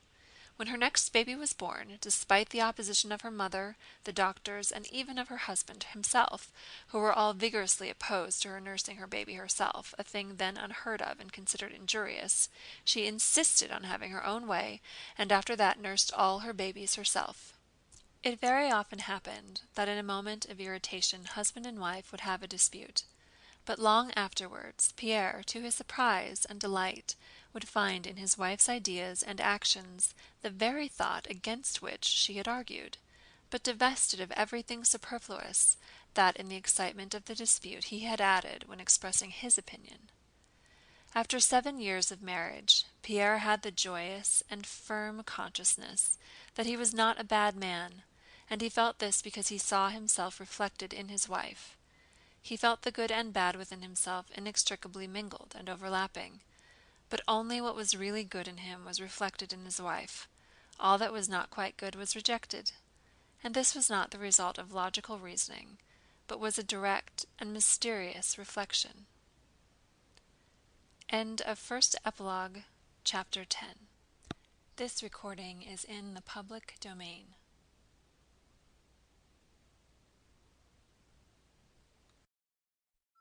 Two months previously, when Pierre was already staying with the Rostóvs, he had received a letter from Prince Theodore asking him to come to Petersburg to confer on some important questions that were being discussed there by a society of which Pierre was one of the principal founders. On reading that letter, she always read her husband's letters, Natásha herself suggested that he should go to Petersburg, though she would feel his absence very acutely. She attributed immense importance to all her husband's intellectual and abstract interests, though she did not understand them, and she always dreaded being a hindrance to him in such matters. To Pierre's timid look of inquiry, after reading the letter, she replied by asking him to go, but to fix a definite date for his return. He was given 4 weeks' leave of absence. Ever since that leave of absence had expired, more than a fortnight before, Natásha had been in a constant state of alarm, depression, and irritability. Denísov, now a general on the retired list and much dissatisfied with the present state of affairs, had arrived during that fortnight. He looked at Natásha with sorrow and surprise, as at a bad likeness of a person once dear. A dull, dejected look, random replies, and talk about the nursery was all he saw and heard from his former enchantress. Natásha was sad and irritable all that time, especially when her mother, her brother, Sónya, or Countess Mary, in their efforts to console her, tried to excuse Pierre and suggested reasons for his delay in returning. "It's all nonsense, all rubbish, those discussions which lead to nothing, and all those idiotic societies," Natásha declared of the very affairs in the immense importance of which she firmly believed. And she would go to the nursery to nurse Pétya, her only boy. No one else could tell her anything so comforting or so reasonable as this little 3-month-old creature when he lay at her breast and she was conscious of the movement of his lips and the snuffling of his little nose. That creature said, "You are angry, you are jealous, you would like to pay him out, you are afraid, but here am I, and I am he," and that was unanswerable. It was more than true. During that fortnight of anxiety, Natásha resorted to the baby for comfort so often and fussed over him so much that she overfed him and he fell ill. She was terrified by his illness, and yet that was just what she needed. While attending to him, she bore the anxiety about her husband more easily. She was nursing her boy when the sound of Pierre's sleigh was heard at the front door, and the old nurse, knowing how to please her mistress, entered the room inaudibly but hurriedly and with a beaming face. "Has he come?" Natásha asked quickly in a whisper, afraid to move lest she should rouse the dozing baby. "He's come, ma'am," whispered the nurse. The blood rushed to Natásha's face and her feet involuntarily moved, but she could not jump up and run out. The baby again opened his eyes and looked at her. "You're here?" he seemed to be saying, and again lazily smacked his lips. Cautiously withdrawing her breast, Natásha rocked him a little, handed him to the nurse, and went with rapid steps towards the door. But at the door she stopped, as if her conscience reproached her for having in her joy left the child too soon, and she glanced round. The nurse with raised elbows was lifting the infant over the rail of his cot. "Go, ma'am, don't worry, go," she whispered, smiling with the kind of familiarity that grows up between a nurse and her mistress. Natásha ran with light footsteps to the anteroom. Denísov, who had come out of the study into the dancing room with his pipe, now for the first time recognized the old Natásha. A flood of brilliant, joyful light poured from her transfigured face. "He's come!" she exclaimed as she ran past, and Denísov felt that he too was delighted that Pierre, whom he did not much care for, had returned. On reaching the vestibule, Natásha saw a tall figure in a fur coat unwinding his scarf. "It's he! It's really he! He has come!" she said to herself, and rushing at him embraced him, pressed his head to her breast, and then pushed him back and gazed at his ruddy, happy face covered with hoarfrost. "Yes, it is he, happy and contented." Then all at once she remembered the tortures of suspense she had experienced for the last fortnight, and the joy that had lit up her face vanished.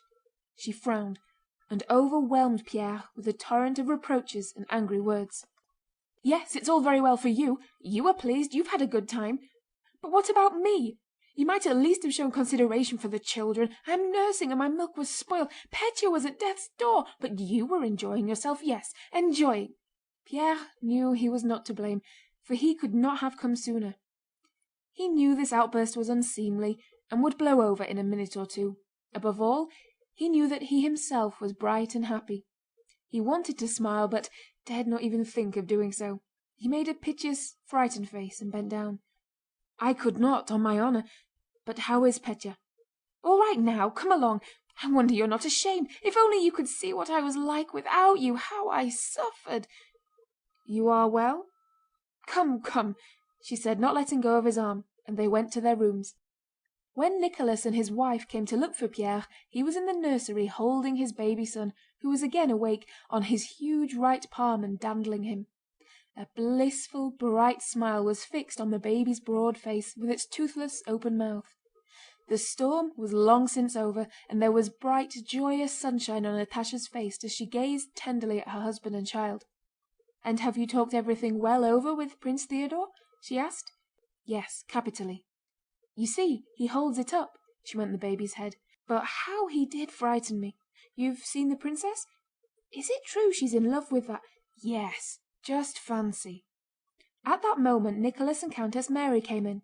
Pierre, with the baby on his hand, stooped, kissed them, and replied to their inquiries. But in spite of much that was interesting and had to be discussed, the baby with the little cap on its unsteady head evidently absorbed all his attention. "How sweet!" said Countess Mary, looking at and playing with the baby. "Now, Nicholas," she added, turning to her husband, "I can't understand how it is you don't see the charm of these delicious marvels." "I don't and can't," replied Nicholas, looking coldly at the baby. "A lump of flesh. Come along, Pierre." "And yet he's such an affectionate father," said Countess Mary, vindicating her husband, "but only after they are a year old or so." "Now Pierre nurses them splendidly," said Natásha. "He says his hand is just made for a baby's seat. Just look."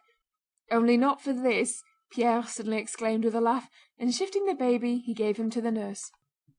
End of chapter 11. This recording is in the public domain.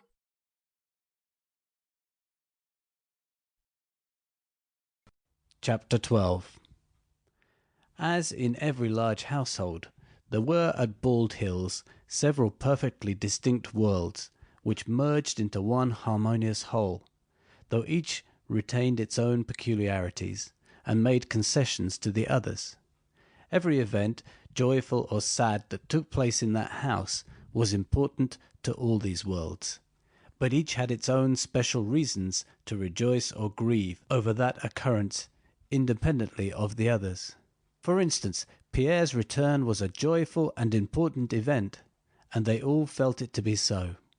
The servants, the most reliable judges of their masters, because they judged not by their conversation or expressions of feeling, but by their acts and way of life, were glad of Pierre's return, because they knew that when he was there Count Nicholas would cease going every day to attend to the estate, and would be in better spirits and temper, and also because they would all receive handsome presents for the holidays. The children and their governesses were glad of Pierre's return, because no one else drew them into the social life of the household as he did. He alone could play on the clavichord that écossaise, his only piece, to which, as he said, all possible dances could be danced, and they felt sure he had brought presents for them all. Young Nicholas, now a slim lad of 15, delicate and intelligent, with curly light brown hair and beautiful eyes, was delighted, because Uncle Pierre, as he called him, was the object of his rapturous and passionate affection. No one had instilled into him this love for Pierre, whom he saw only occasionally. Countess Mary, who had brought him up, had done her utmost to make him love her husband as she loved him, and little Nicholas did love his uncle, but loved him with just a shade of contempt. Pierre, however, he adored. He did not want to be a hussar or a knight of St. George like his uncle Nicholas. He wanted to be learned, wise, and kind like Pierre. In Pierre's presence his face always shone with pleasure, and he flushed and was breathless when Pierre spoke to him. He did not miss a single word he uttered, and would afterwards, with Dessalles or by himself, recall and consider the meaning of everything Pierre had said. Pierre's past life and his unhappiness prior to 1812, of which young Nicholas had formed a vague poetic picture from some words he had overheard, his adventures in Moscow, his captivity, Platon Kartyev, of whom he had heard from Pierre, his love for Natasha, of whom the lad was also particularly fond, and especially Pierre's friendship with the father whom Nicholas could not remember. All this made Pierre in his eyes a hero and a saint. From broken remarks about Natasha and his father, from the emotion with which Pierre spoke of that dead father, and from the careful, reverent tenderness with which Natasha spoke of him, the boy, who was only just beginning to guess what love is, derived the notion that his father had loved Natasha, and when dying had left her to his friend. But the father whom the boy did not remember appeared to him a divinity who could not be pictured, and of whom he never thought without a swelling heart and tears of sadness and rapture. So the boy also was happy that Pierre had arrived. The guests welcomed Pierre, because he always helped to enliven and unite any company he was in. The grown-up members of the family, not to mention his wife, were pleased to have back a friend whose presence made life run more smoothly and peacefully. The old ladies were pleased with the presents he brought them, and especially that Natasha would now be herself again.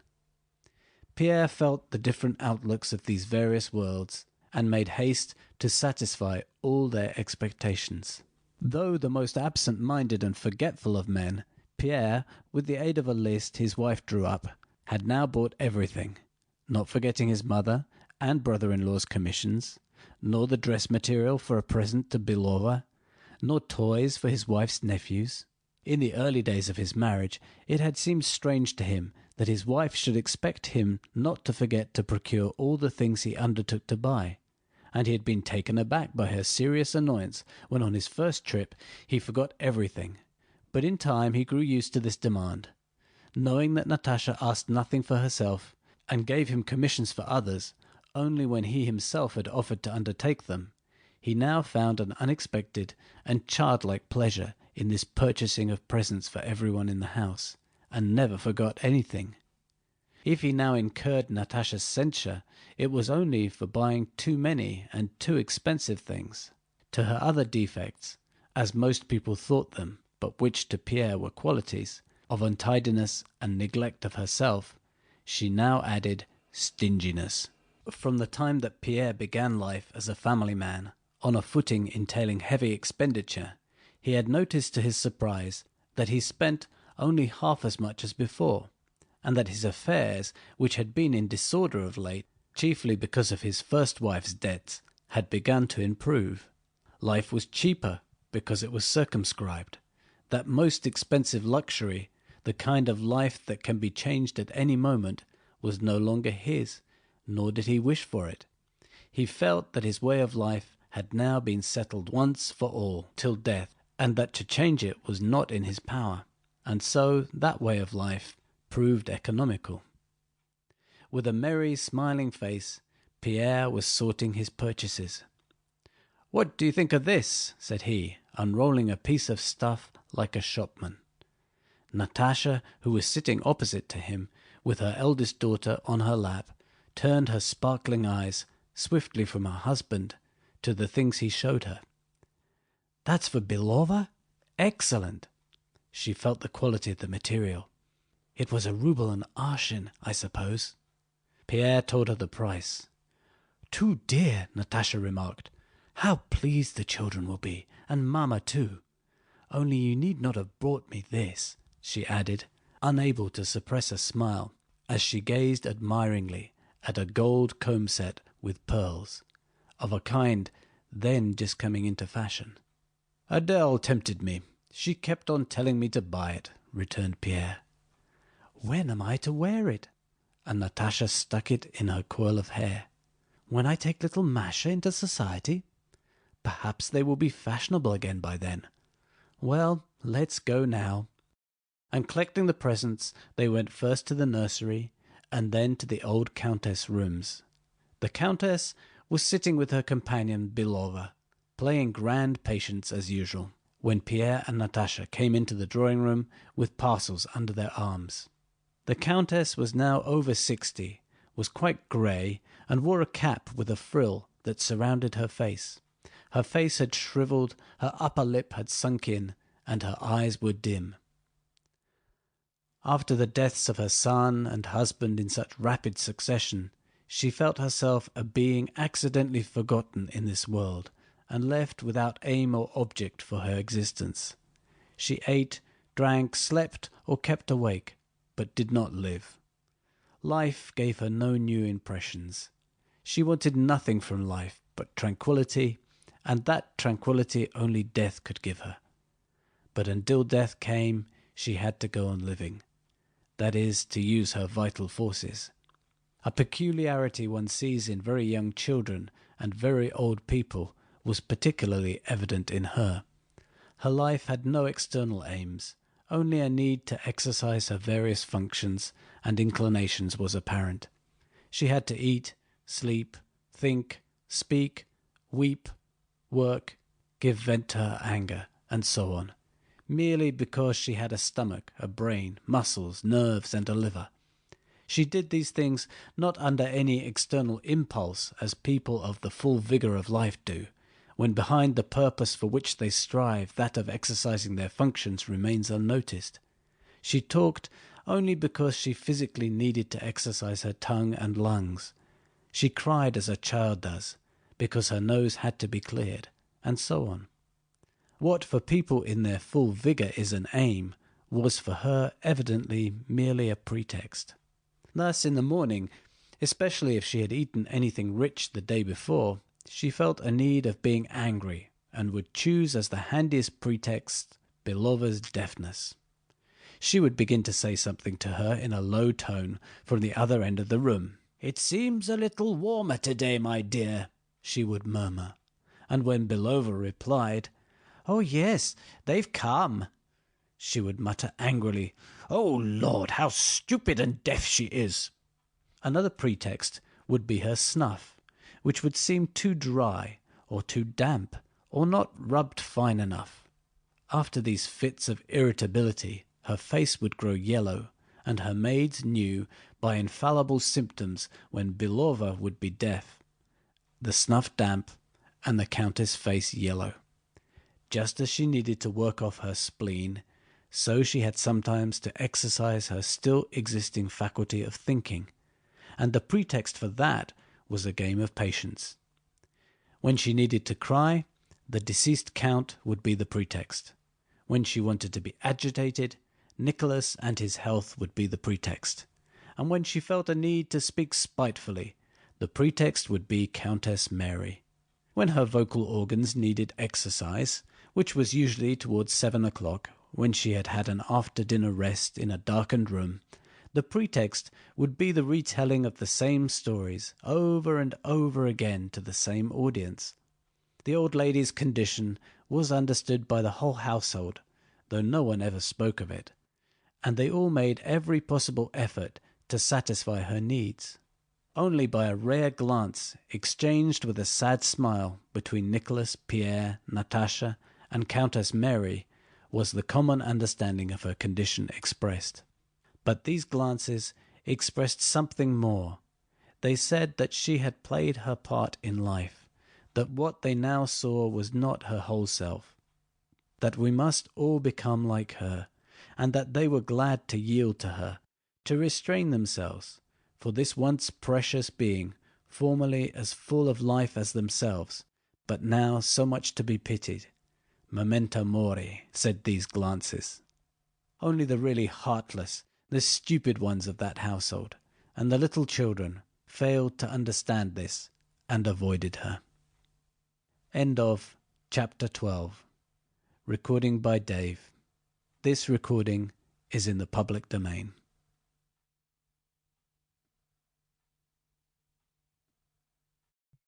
When Pierre and his wife entered the drawing-room, the Countess was in one of her customary states in which she needed the mental exertion of playing patience, and so, though by force of habit she greeted him with the words she always used when Pierre or her son returned after an absence, "High time, my dear, high time. We were all weary of waiting for you. Well, thank God," and received her presents with another customary remark, "It's not the gift that's precious, my dear, but that you give it to me, an old woman."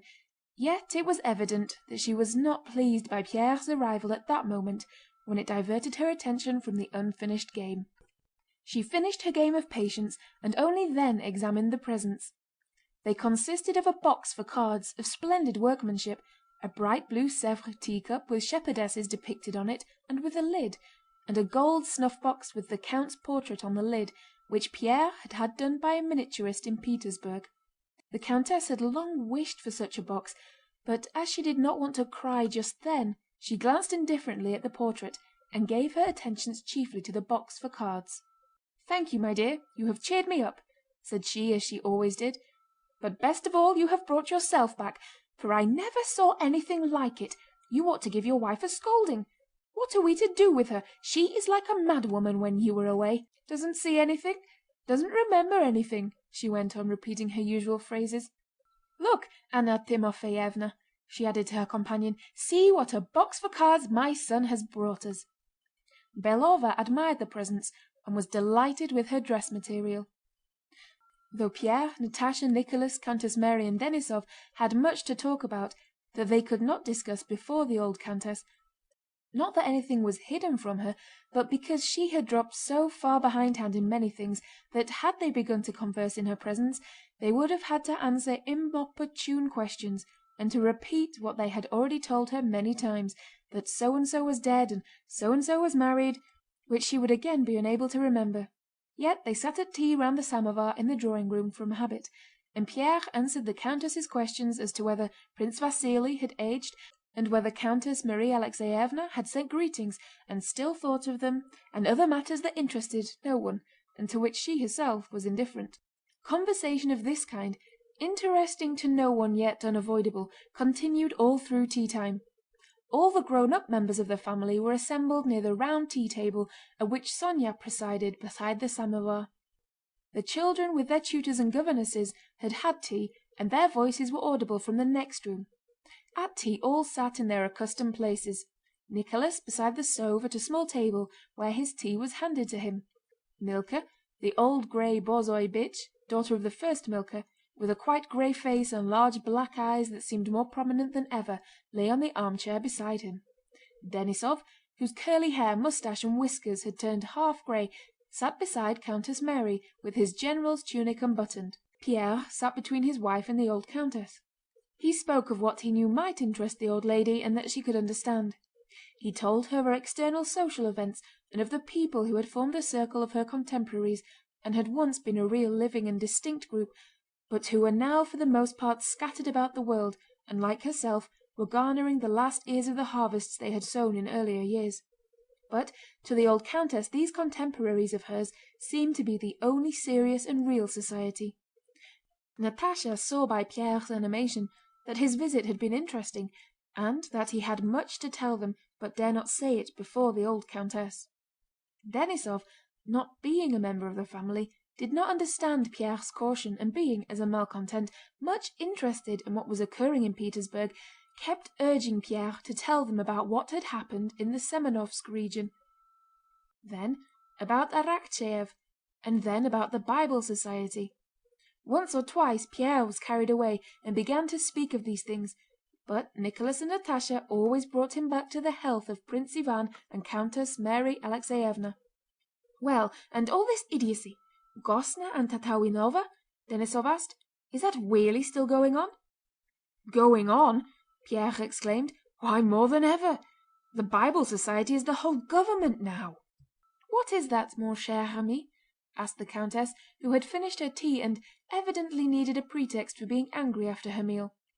"What are you saying about the government? I don't understand." "Well, you know, maman," Nicholas interposed, knowing how to translate things into his mother's language. "Prince Alexander Golítsyn has founded a society and in consequence has great influence, they say." "Arakchéev and Golítsyn," incautiously remarked Pierre, "and now the whole government, and what a government! They see treason everywhere and afraid of everything." "Well, and how is Prince Alexander to blame? He is a most estimable man. I used to meet him at Mary Antónovna's," said the countess in an offended tone. And still more offended that they all remained silent, she went on: "Nowadays everyone finds fault. A gospel society? Well, and what harm is there in that?" And she rose, everybody else got up too, and with a severe expression sailed back to her table in the sitting-room. The melancholy silence that followed was broken by the sounds of the children's voices and laughter from the next room. Evidently some jolly excitement was going on there. "Finished! Finished!" Little Natásha's gleeful yell rose above them all. Pierre exchanged glances with Countess Mary and Nicholas. Natásha he never lost sight of, and smiled happily. "That's delightful music," said he. "It means that Anna Makárovna has finished her stocking," said Countess Mary. "Oh, I'll go and see," said Pierre, jumping up. "You know," he added, stopping at the door, "why I'm especially fond of that music? It is always the first thing that tells me all is well. When I was driving here today, the nearer I got to the house the more anxious I grew. As I entered the anteroom I heard Andrúsha's peals of laughter, and that meant that all was well." I know that feeling," said Nicholas, "but I mustn't go there. Those stockings are to be a surprise for me." Pierre went to the children, and the shouting and laughter grew still louder. "Come, Anna Makárovna," Pierre's voice was heard saying, "come here into the middle of the room, and at the word of command, 1, 2, and when I say 3, you stand here and you in my arms. Well now, 1, 2, said Pierre, and a silence followed. 3, and a rapturously breathless cry of children's voices filled the room. 2, 2, they shouted. This meant 2 stockings, which by a secret process known only to herself, Anna Makárovna used to knit at the same time on the same needles, and which, when they were ready, she always triumphantly drew one out of the other in the children's presence. End of chapter 13. This recording is in the public domain.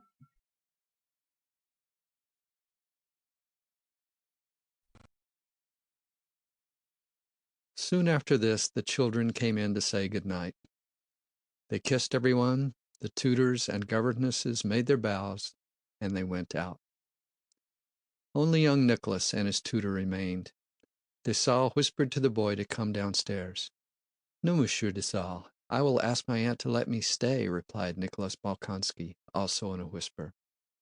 "Ma tante, please let me stay," he said, going up to his aunt. His face expressed entreaty, agitation, and ecstasy. Countess Mary glanced at him and turned to Pierre. "When you are here, he can't tear himself away," she said. "I will bring him to you directly, Monsieur Dessalles. Good night," said Pierre, giving his hand to the Swiss tutor, and he turned to young Nicholas with a smile. "You and I haven't seen anything of one another yet.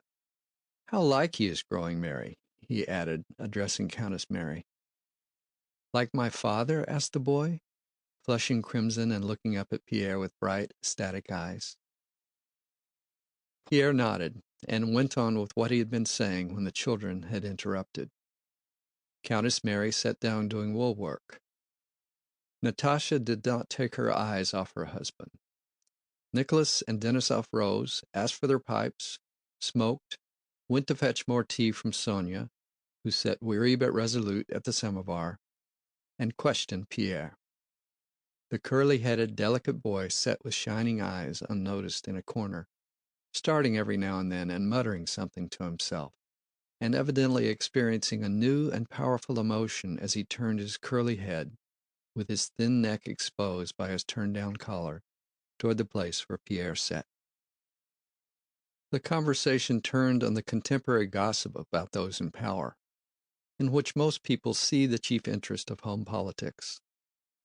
Denísov, dissatisfied with the government on account of his own disappointments in the service, heard with pleasure the things done in Petersburg, which seemed to him stupid, and made forcible and sharp comments on what Pierre told him. One used to have to be a German. Now one must dance with Tatawanova and Madame Quedener and Wig Echterhausen and the Brethren. Oh, they should let that fine fellow Bonaparte loose. He'd knock all this nonsense out of them. Fancy giving the command of the Semenoff regiment to a fellow like that Schwartz, he cried. Nicholas, though free from Denísov's readiness to find fault with everything, also thought that discussion of the government was a very serious and weighty matter, and the fact that A had been appointed minister of this, and B governor-general of that, and that the emperor had said so-and-so, and this minister so-and-so, seemed to him very important. And so he thought it necessary to take an interest in these things and to question Pierre. The questions put by these two kept the conversation from changing its ordinary character of gossip about the higher government circles. But Natásha, knowing all her husband's ways and ideas, saw that he had long been wishing, but had been unable to divert the conversation to another channel and express his own deeply felt idea for the sake of which he had gone to Petersburg to consult with his new friend, Prince Theodore, and she helped him by asking how his affairs with Prince Theodore had gone. What was it about? Asked Nicholas. Always the same thing, said Pierre, looking round at his listeners. Everybody sees that things are going so badly that they cannot be allowed to go on so, and that it is the duty of all decent men to counteract it as far as they can. What can decent men do? Nicholas inquired, frowning slightly. What can be done? Why, this. Come into my study, said Nicholas. Natásha, who had long expected to be fetched to nurse her baby, now heard the nurse calling her and went to the nursery. Countess Mary followed her. The men went into the study, and little Nicholas Bolkonsky followed them unnoticed by his uncle, and sat down at the writing table in a shady corner by the window. Well, what would you do? Asked Denísov. Always some fantastic scheme, said Nicholas. Why, this, began Pierre, not sitting down but pacing the room, sometimes stopping short, gesticulating and lisping. The position in Petersburg is this. The emperor does not look into anything. He has abandoned himself altogether to this mysticism. Pierre could not tolerate mysticism in anyone now. He seeks only for peace, and only these people sans foi ni loi, without faith or law, can give it to him. People who recklessly hack at and strangle everything. Magnitsky, Archiv, and tutti quanti. You will agree that if you did not look after your estates yourself, but only wanted a quiet life, the harsher your steward was, the more readily your object might be attained, he said to Nicholas. Well, what does that lead up to? Said Nicholas. Well, everything is going to ruin. Robbery in the law courts, in the army nothing but flogging, drilling, and military settlements. The people are tortured, enlightenment is suppressed. All that is young and honest is crushed. Everyone sees that this cannot go on. Everything is strained to such a degree that it will certainly break, said Pierre, as those who examine the actions of any government have always said since governments began. I told them just one thing in Petersburg. Told whom? Well, you know whom, said Pierre, with a meaning glance from under his brows. Prince Theodore and all those. To encourage culture and philanthropy is all very well, of course. The aim is excellent, but in the present circumstances, something else is needed. At that moment, Nicholas noticed the presence of his nephew.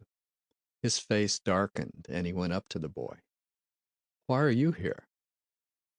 Why, let him be, said Pierre, taking Nicholas by the arm and continuing. That is not enough, I told him. Something else is needed. When you stand expecting the overstrained string to snap at any moment, when everyone is expecting the inevitable catastrophe, as many as possible must join hands as closely as they can to withstand the general calamity. Everything that is young and strong is being enticed away and depraved. One is lured by women, another by honors, a third by ambition or money, and they go over to that camp.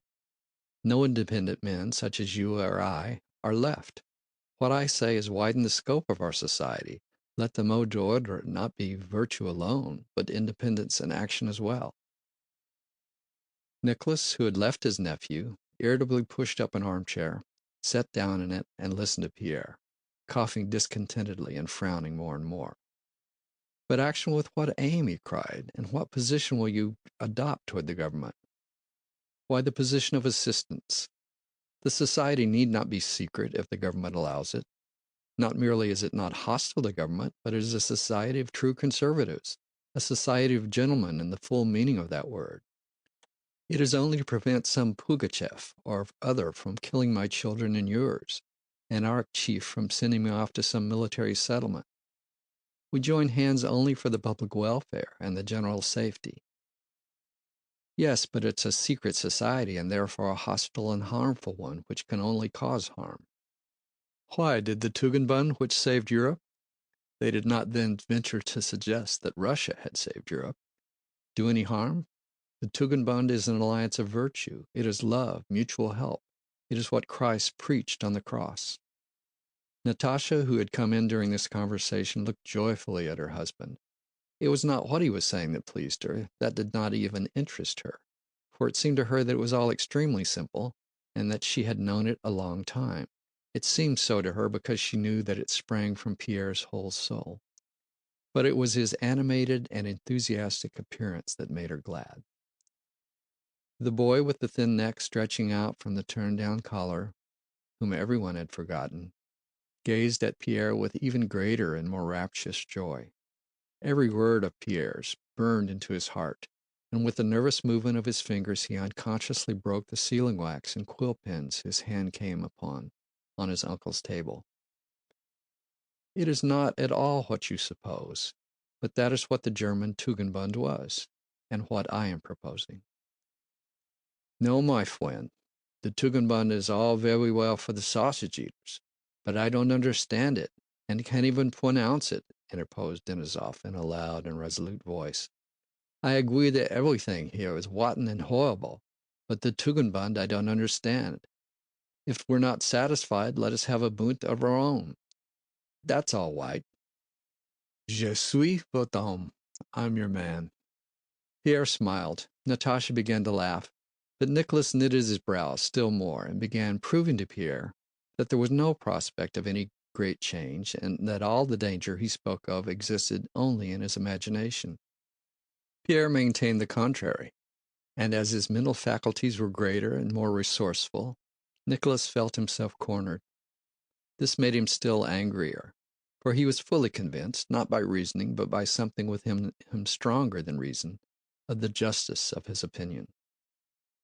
I will tell you this, he said, rising and trying with nervously twitching fingers to prop up his pipe in a corner, but finally abandoning the attempt. I can't prove it to you. You say that everything here is rotten and that an overthrow is coming. I don't see it. But you also say that our oath of allegiance is a conditional matter. And to that I reply, you are my best friend, as you know, but if you formed a secret society, began working against the government, be it what it may, I know it is my duty to obey the government. And if our chief ordered me to lead a squadron against you and cut you down, I should not hesitate an instant, but should do it. And you may argue about that as you like. An awkward silence followed these words. Natasha was the first to speak, defending her husband and attacking her brother. Her defense was weak and inapt, but she attained her object. The conversation was resumed, and no longer in the unpleasantly hostile tones of Nicholas's last remark. When they all got up to go into supper, little Nicholas Bolkonsky went up to Pierre, pale and with shining, radiant eyes. "Uncle Pierre, you... No.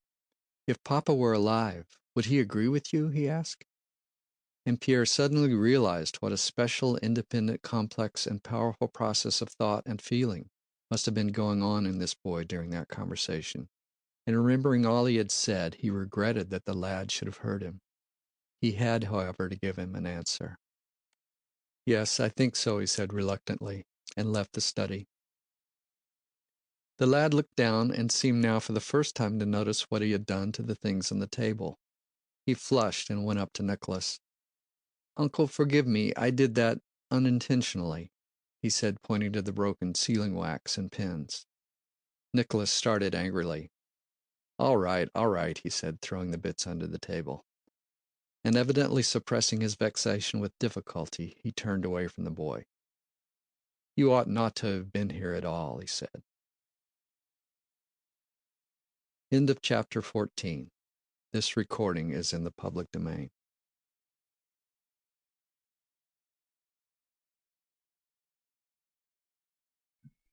The conversation at supper was not about politics or societies, but turned on the subject Nicholas liked best, recollections of 1812. Denísov started these, and Pierre was particularly agreeable and amusing about them. The family separated on the most friendly terms. After supper Nicholas, having undressed in his study and given instructions to the steward who had been waiting for him, went to the bedroom in his dressing gown, where he found his wife still at her table, writing. "What are you writing, Mary?" Nicholas asked. Countess Mary blushed. She was afraid that what she was writing would not be understood or approved by her husband.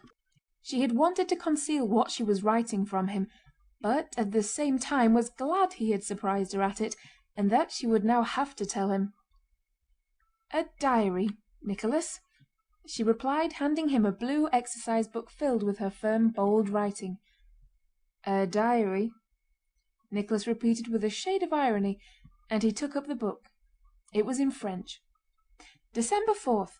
Today, when Andrusha, her eldest boy, woke up he did not wish to dress, and Mademoiselle Louise sent for me. He was naughty and obstinate. I tried threats, but he only grew angrier. Then I took the matter in hand. I left him alone and began with nurse's help to get the other children up, telling him that I did not love him. For a long time he was silent, as if astonished. Then he jumped out of bed, ran to me in his shirt and sobbed, so that I could not calm him for a long time. It was plain that what troubled him most was that he had grieved me. Afterwards, in the evening, when I gave him his ticket, he began again crying piteously and kissing me. One can do anything with him by tenderness. "What is a ticket?" Nicholas inquired. "I have begun giving the elder ones marks every evening, showing how they have behaved." Nicholas looked into the radiant eyes that were gazing at him, and continued to turn over the pages and read. In the diary was set down everything in the children's lives that seemed noteworthy to their mother, as showing their characters or suggesting general reflections on educational methods. They were, for the most part, quite insignificant trifles, but did not seem so to the mother or to the father either, now that he read this diary about his children for the first time. Under the date 5th was entered: "Mitya was naughty at table. Papa said he was to have no pudding. He had none, but looked so unhappily and greedily at the others while they were eating. I think that punishment by depriving children of sweets only develops their greediness. Must tell Nicholas this." Nicholas put down the book and looked at his wife. The radiant eyes gazed at him questioningly. Would he approve or disapprove of her diary? There could be no doubt not only of his approval, but also of his admiration for his wife. Perhaps it need not be done so pedantically, thought Nicholas, or even done at all, but this untiring, continual spiritual effort of which the sole aim was the children's moral welfare, delighted him.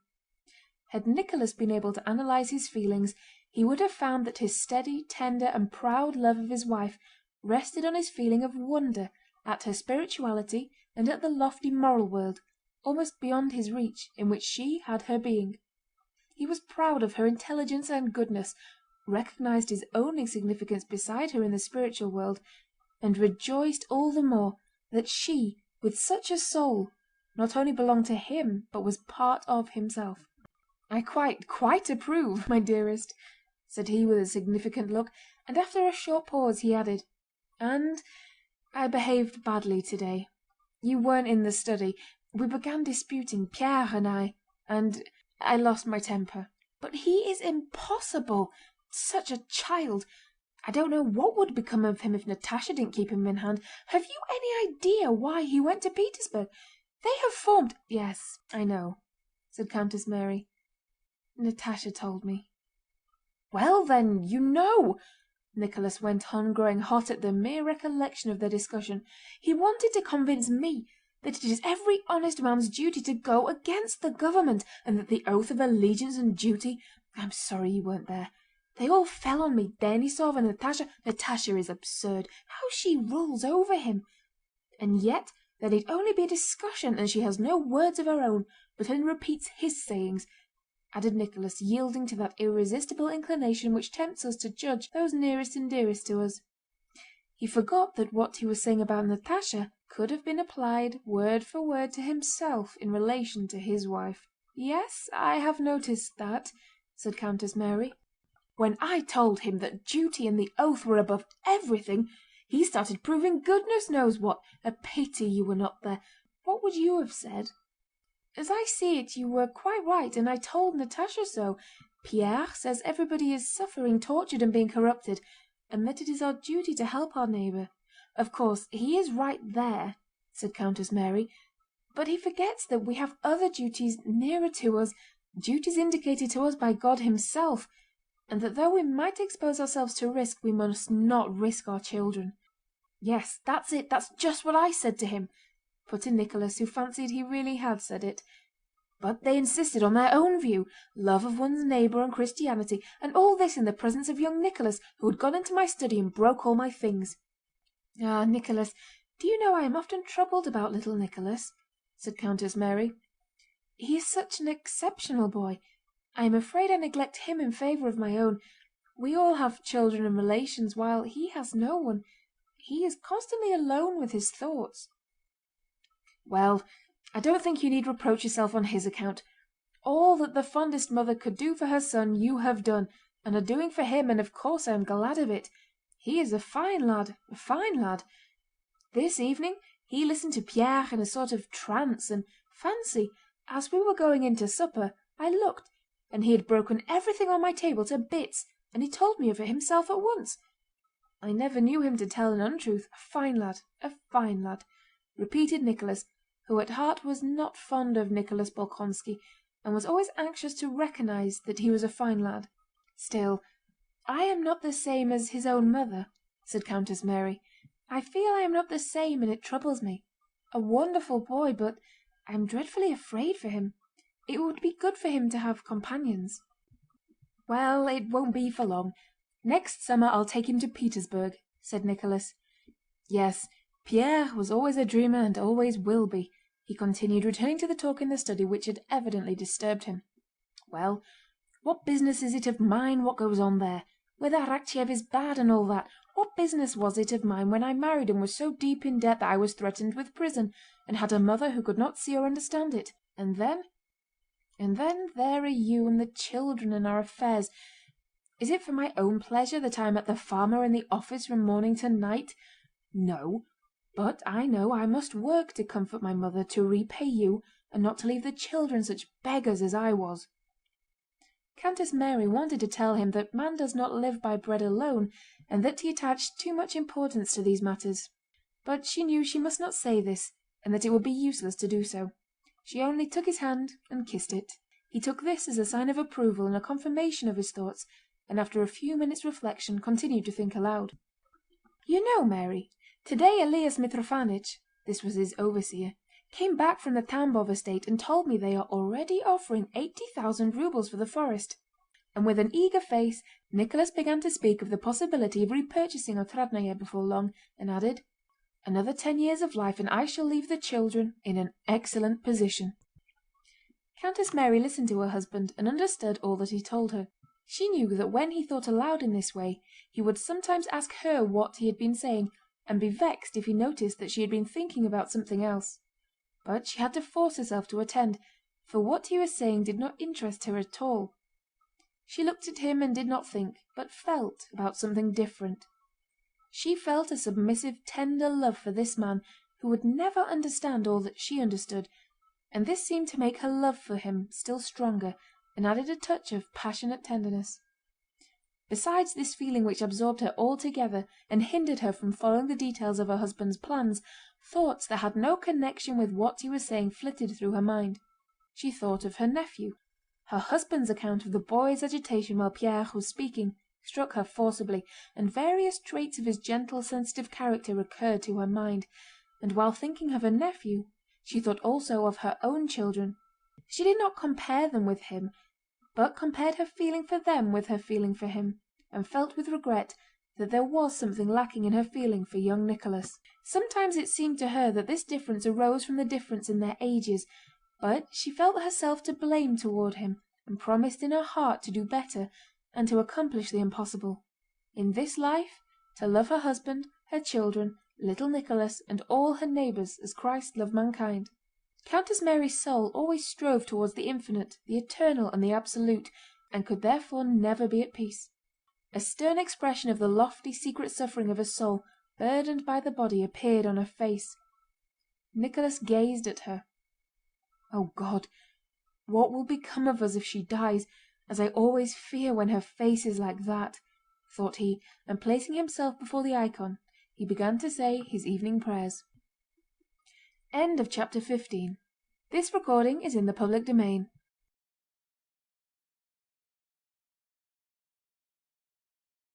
Natásha and Pierre, left alone, also began to talk as only a husband and wife can talk, that is, with extraordinary clearness and rapidity, understanding and expressing each other's thoughts in ways contrary to all rules of logic, without premises, deductions, or conclusions, and in a quite peculiar way. Natásha was so used to this kind of talk with her husband that for her it was the surest sign of something being wrong between them if Pierre followed a line of logical reasoning. When he began proving anything, or talking argumentatively and calmly, and she, led on by his example, began to do the same, she knew that they were on the verge of a quarrel.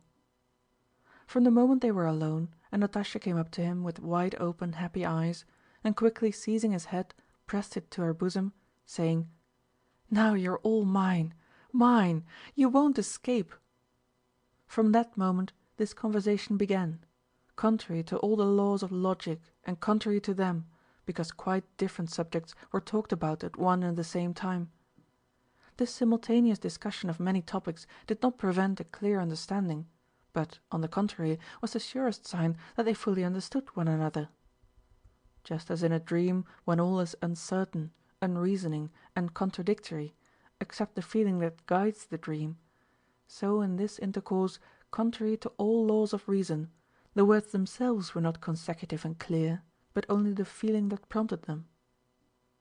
Natásha spoke to Pierre about her brother's life and doings, of how she had suffered and lacked life during his own absence, and of how she was fonder than ever of Mary, and how Mary was in every way better than herself.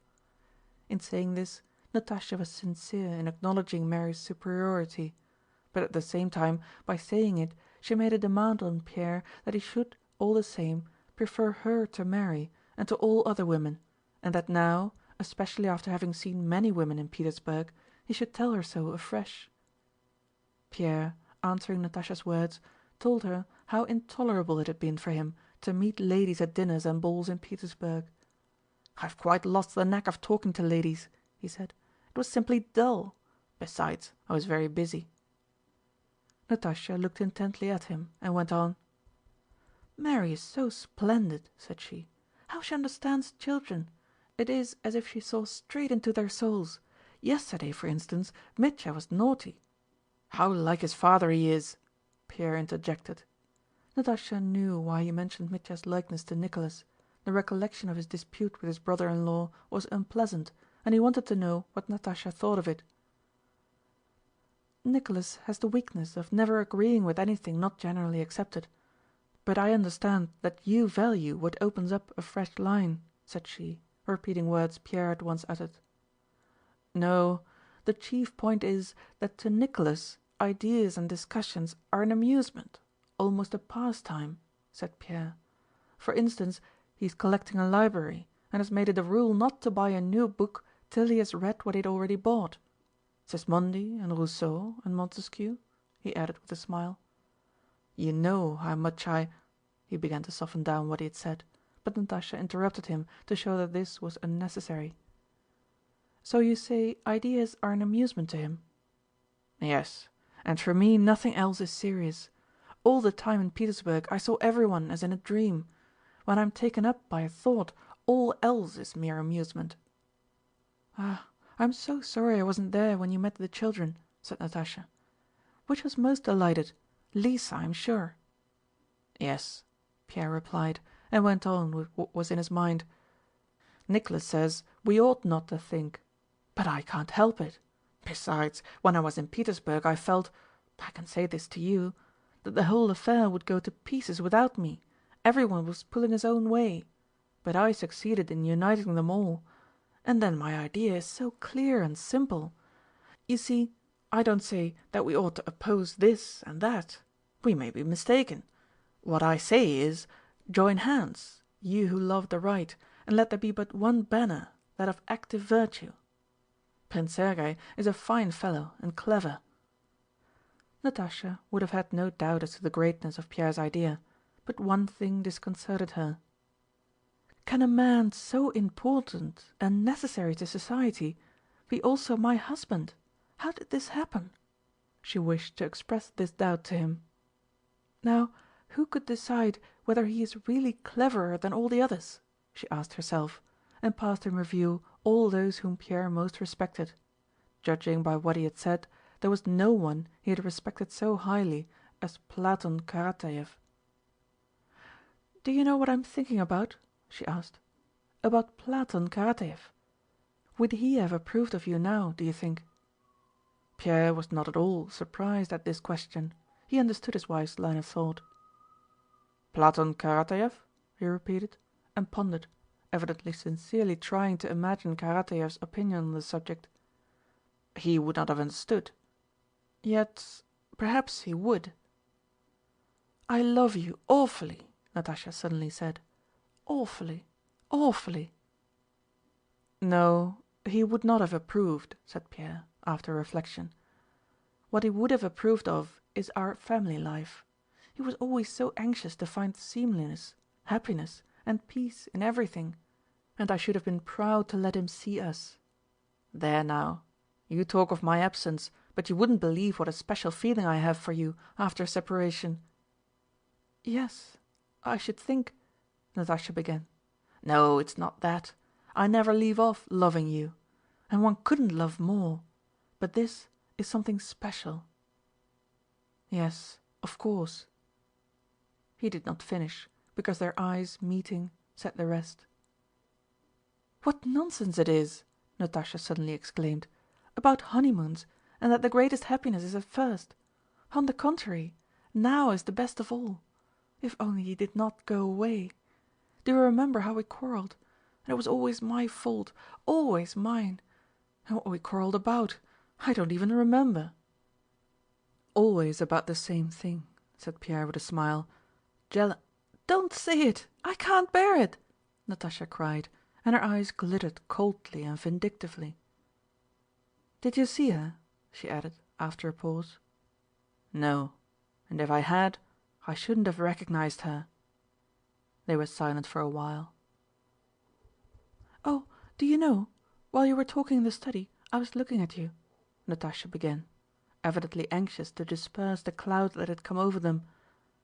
"You're as like him as two peas, like the boy." She meant her little son. Oh, it's time to go to him. The milk's come. But I'm sorry to leave you." They were silent for a few seconds. Then, suddenly turning to one another at the same time, they both began to speak. Pierre began with self-satisfaction and enthusiasm. Natásha with a quiet, happy smile. Having interrupted one another, they both stopped to let the other continue. "No, what did you say? Go on, go on." "No, you go on. I was talking nonsense," said Natásha. Pierre finished what he had begun. It was the sequel to his complacent reflections on his success in Petersburg. At that moment it seemed to him that he was chosen to give a new direction to the whole of Russian society and to the whole world. "I only wish to say that ideas that have great results are always simple ones. My whole idea is that if vicious people are united and constitute a power, then honest folk must do the same. Now, that's simple enough." "Yes. And what were you going to say?" "I? Only nonsense." "But all the same?" "Oh, nothing. Only a trifle," said Natásha, smilingly still more brightly. "I only wanted to tell you about Pétya. Today Nurse was coming to take him from me, and he laughed, shut his eyes and clung to me. I'm sure he thought he was hiding. Awfully sweet. There, now he's crying. Well, good-bye." And she left the room. Meanwhile, downstairs in young Nicholas Bolkónski's bedroom, a little lamp was burning as usual. The boy was afraid of the dark and they could not cure him of it. Dessalles slept propped up on 4 pillows, and his Roman nose emitted sounds of rhythmic snoring. Little Nicholas, who had just waked up in a cold perspiration, sat up in bed and gazed before him with wide open eyes. He had awaked from a terrible dream. He dreamt that he and Uncle Pierre, wearing helmets such as were depicted in his Plutarch, were leading a huge army. The army was made up of white slanting lines that filled the air like the cobwebs that float about in autumn, and which Dessalles had called les filles de la Vierge. In front was Glory, which was similar to those threads but rather thicker. He and Pierre were borne along lightly and joyously, nearer and nearer to their goal. Suddenly the threads that moved them began to slacken and become entangled, and it grew difficult to move, and Uncle Nicholas stood before them in a stern and threatening attitude. "Have you done this?" he said, pointing to some broken sealing wax and pens. "I loved you, but I have orders from Arakchéev and will kill the first of you who moves forward." Little Nicholas turned to look at Pierre, but Pierre was no longer there. In his place was his father, Prince Andrew, and his father had neither shape nor form, but he existed. And when little Nicholas perceived him he grew faint with love. He felt himself powerless, limp and formless. His father caressed and pitied him. But Uncle Nicholas came nearer and nearer to them. Terror seized young Nicholas, and he awoke. "My father!" he thought. Though there were 2 good portraits of Prince Andrew in the house, Nicholas never imagined him in human form. "My father has been with me and caressed me. He approved of me and of Uncle Pierre. Whatever he may tell me, I will do it. Monsieur Scaevola burned his hand. Why should not the same sort of thing happen to me? I know they want me to learn, and I will learn. But some day I shall have finished learning, and then I will do something. I only pray God that something may happen to me such as happened to Plutarch's men, and I will act as they did. I will do better. Everyone shall know me, love me, and be delighted with me." And suddenly his bosom heaved with sobs and he began to cry. "Are you ill?" he heard Dessalles' voice asking. "No," answered Nicholas, and lay back on his pillow. "He is good and kind, and I am fond of him," he thought of Dessalles. "But Uncle Pierre, oh, what a wonderful man he is! And my father? Oh, father, father! Yes, I will do something with which even he would be satisfied." End of chapter 16. End of War and Peace, first epilogue, by Leo Tolstoy. This recording is in the public domain.